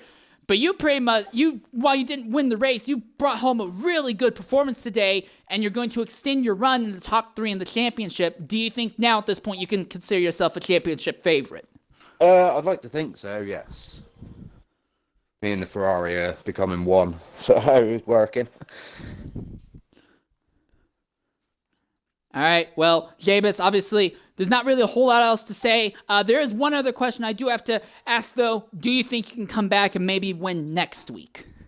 Where are we next week? Australia. I think it's Australia, yeah. See how the Ferrari does. See how she Ferrari's feels around quite it. a good car around Australia, from my experience. Better than the McLaren. Good sign for me then. All right. All right. Well, great job, Davis. It's been fantastic watching you. Great day in the points, but the one man who had an even better points day, in my opinion at least, would be Mr. Anderson. Mr. Anderson, you didn't even make it to the rain in Q1. You crashed out so quickly. You were involved in an early lap incident. And basically, in like the last 40% of the race, I was still looking at you, and you weren't even near the points paying position. And then all of a sudden, everything changed in the last 40% of the race. You come home on the podium. Walk us through the race from your perspective. Quali was a mess, pure banter, as you know. Obviously, it wasn't ideal, but it was different starting at the back. Race, there was a couple incidents, not leaving, not enough space in the track to go around the corners, clipping cars, going to last place. Didn't get any damage though, which was kind of strange. Happened a good 3 or 4 times, and none of them had wing damage, which I was, lucky. But I've moved to no TC to try that out because I was on medium before, and from that it's worked quite well from getting it back up to P3. I mean, the last 20 odd laps were really fun, just grinding the whole way. But yeah, I'm pleased with P3. I thought I was actually close. I thought I was gonna get Jeebus P2, but I lost concentration for a slight second and went off track and got another 3 seconds and lost a bit of time. So could have been better, but I am buzzing with P3. I'm not gonna lie. All right. Well, it was an outstanding job on your part. Congratulations on your podium. A fantastic, basically a last to first drive today from you. Near enough. Well, not last to first. It was like second to last, or like third to last to third. So it's still a fantastic drive. Yeah, I enjoyed that. It was good. All right. I also want to go ahead and talk real quickly to XRL Torpedo. Torpedo, very interesting race from your perspective. Basically, you're in the middle of a gigantic cluster of cars fighting from about 2nd to 7th throughout the entire race. It seemed like you never really got a break. You still come home with a very respectful day and bring home great points for Ferrari. What do you have to say about your event? It was very tough, very tough. In that train for most of that race, everyone's in DRS except the car in front, and you're just unable to overtake. It was very difficult to make inroads, but that's it. That's what Formula One. Well, that's basically it in with these cars. But hopefully next week we can not have it happen again. All right, outstanding job, Torpedo. I'm sure even better results will be coming for you sooner rather than later. And now one more person I really want to talk to, El Frisbee. Well, you have basically made a reputation for yourself, mate. You have been the points earner for Haas. I gotta talk to you before the race, and I've gone public about it. Your main strategy that has helped the Haas get decent results has been you've been significantly under fueling. So how did you manage that today when you're under fueling and you have to hold off a bunch of drivers for so long, even had to come back from an incident, and you still come home very solidly in the points? How in the world did you do any of that? And what's probably the worst car on the grid? I don't really know how I was keeping everyone behind because I was being absolutely abused by everyone on the street. I mean, Zola caught me by a second in the street without DRS. So, 1 second, and I was stuck behind him for ages. But the first stint I just sat behind Lowe, I was way faster than Lowe the whole first stint. That's why the Ferrari was 12 seconds in the lead. But I didn't want to be on my own because I wanted to save fuel and ERS and not get abused by everyone on the straight line. So I had 4 cars up my ass for that. And then I tried to pit earlier than everyone else, but I noticed Zola pit early. So then I went an extra 3 laps. And then I overcut everyone. So you tried to pit early, but you pit late. Yeah, pretty much. I wanted an overcut because Zola was pitting, and I didn't want to be stuck behind Zola because the McLaren's too fast to sit behind. But the Alpine's like the best car to sit behind because it's the closest to the Haas. So I could have been passing the Alpines in the straight, but you're not going to get near a McLaren. All right, well, actually, speaking of which, Zola, he was challenging you most of the event, and he was in a good position with the fuel. Zola's another person I got to talk to. He overfueled for the event. It was basically you versus him for position most of this race. You basically ran him out of fuel. You put him in a hole when it comes to his fuel mileage. You basically lapped him coming across the start-finish line at the end of the race. Like, you hurt him that badly. How in the world did you do that? Yeah, I actually underfueled by 3 laps starting the race. So it sure didn't look that way. Yeah, I had a really good start as well. I went on the outside at like 2 people around first corner. But yeah, I kind of just stuck behind everyone. Then Zola was just bullying me in a straight line. I mean, like a second in a straight is ridiculous. That's just like I couldn't keep him behind if I wanted to, so I was just sending it everywhere really. All right, well, outstanding job, Frisbee. Obviously, maybe could finish a little bit better, but still a great, easy top 10, easy point. Well, you made it look easy, but not so easy. It looked like easy points on your part. Fantastic job in obviously the worst car in the grid. I have to say this. You might not like that car, but it seems like you extract the maximum out of that thing, and I absolutely love watching you in it. I actually do like it. It's just a straight line. If I had a McLaren engine in it, I'd be fine. Well, yeah. The thing is, I think it developed. I had the best teammate in the grid. He just let me pass and held up low. 8 laps. I did 3 laps. That was. Your spreadsheet was wrong. You got costed. Yeah. Yeah, actually, I do want to talk to you about Zola. I do want to talk to you about that. So you were told, you were told to go 8 laps shy on fuel. Christ, no wonder you ran out with basically 2 to go. Christ. And he sent it in one corner on me.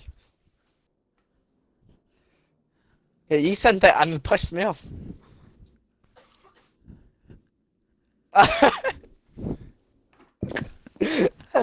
You maxed me. Yeah. I know. 8 laps under fuel. Sorry, what? Who? I want to go on what drugs? Whatever your teammate was on. Yeah. Raptor's been snorting a bit something. 8 laps under fuel.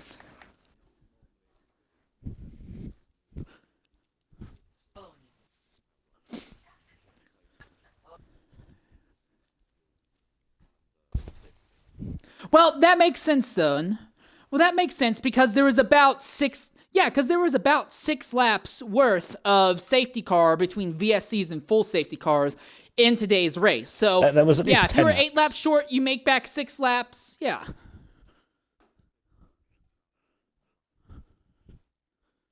And why didn't you take out 3 to 4 laps of fuel? Yeah, the math, at least in my mind, that math checks out. Well, Zola, there is one other thing I have to say, though. So, obviously, I can assume you're never going to trust your teammates' strategy again. But, again, we look at a scenario. Neither McLaren finishes in the points. Not you or your teammate. Oh,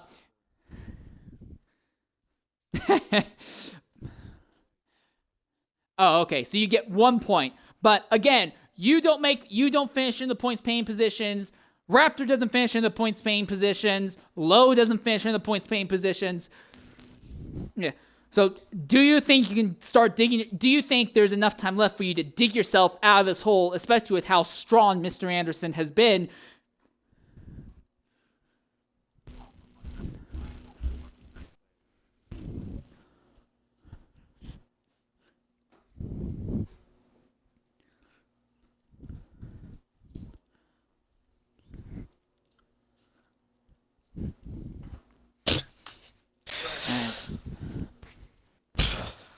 Especially 8 laps. Never listen to your teammate, is what you've learnt today.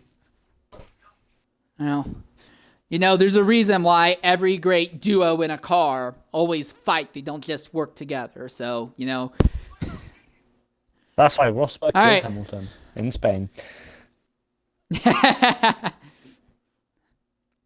I? I don't even remember that race.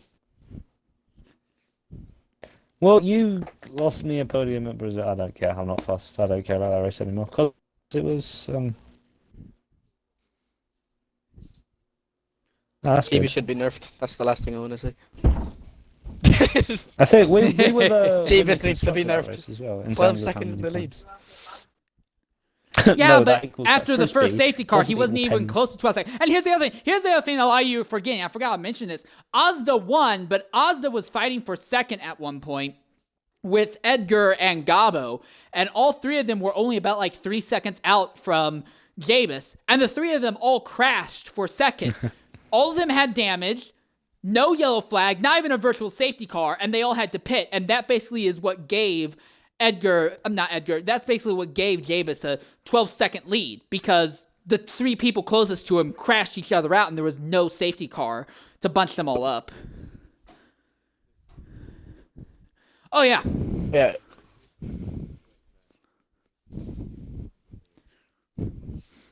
Yeah. But you get a second on them down the streets.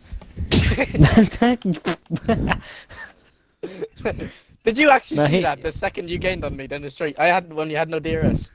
That was ridiculous. Yeah, and then you ran out of fuel. I was so happy. I saw you ran out of fuel and I pissed myself laughing.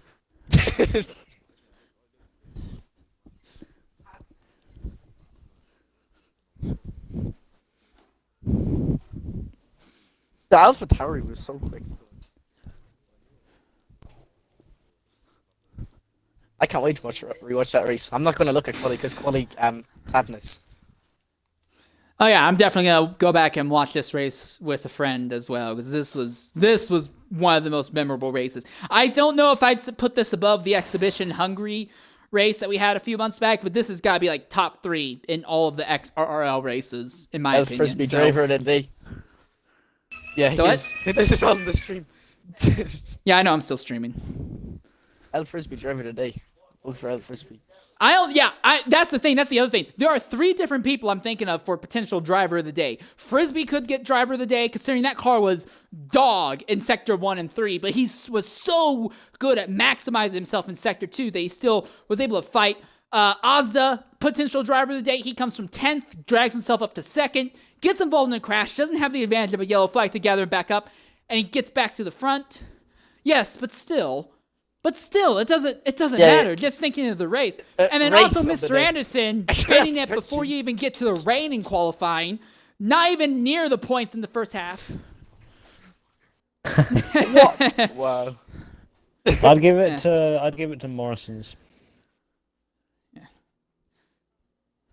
But anyways, yeah, between Frisbee, Ozza, and Anderson, like those 3 put on tremendous shows. Potentially like, for all 3 of them, potentially like career-defining races. Like that, all 3 of you guys put on amazing runs. And I'm so glad I was able to watch that today.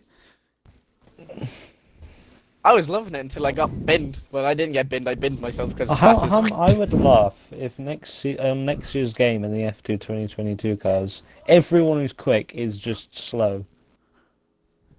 Imagine all of a that sudden Haas has an Frisbee's- engine next year, though. Imagine. I don't think their engine's the problem. I think it's their drag. They'd have to ban more me from drag XRL. than a beluga whale. They have more drag All right, than well, the whole real of the quickly, United does anyone else States. have anything they want to add or say in regarding to the race before we wrap up this broadcast? Zola's watching Nah. Everyone's going to die! I'll Haas give is actually everyone the winning. commentator's The Haas curse. is You're actually welcome. winning. Probably. It's going to be a repeat of the 1999 Australia GP easily. It doesn't There's just drive gonna well. be if it's in the I'm wet. calling a Haas on pole and Haas wins the race. That's it. I feel like El Frisbee. I feel like El Frisbee will get both of those, and you'll crash into Asda because you're salty that he's in a quicker car. Ain't it? No. All right, Lowe's well, I gonna do want to straight line say... the whole lobby. You can't, I do you're want to so far say behind thank in the you straight. to... I do want to say thank you to everyone who was willing to jump into the party and share their post-race thoughts with us. It was a fantastic race. I'm still shocked at how good that was. And thank you very much for having me doing broadcasting, Zola. Also, I want to go ahead and say to Veloce, I know you missed probably like the better part of like 2/3 of this race, but I'm glad you were here with us for a little bit, and thanks for sharing the booth today as well. It's alright. I will hopefully be. Oh no, I will be here next week. There's no if. My controller batteries are low apparently. So anyway. All right. Well, with that, I will go ahead and I will let you all go. I've been your host for today's race, Insanely 13. Tomorrow at 5 p.m. UK time on this same channel will be the X1 race at Brazil. At the same time on the alternate channel, I'll be hosting the X3 race. Then at 8 p.m. UK time tomorrow, it will be the X2 race at Brazil. Next week, same time, this channel at 5 p.m. will be Dev at Australia. At 8 p.m. will be XRL Australia. Until next time, though, I will see you around. Peace out and goodbye. Do you have the whole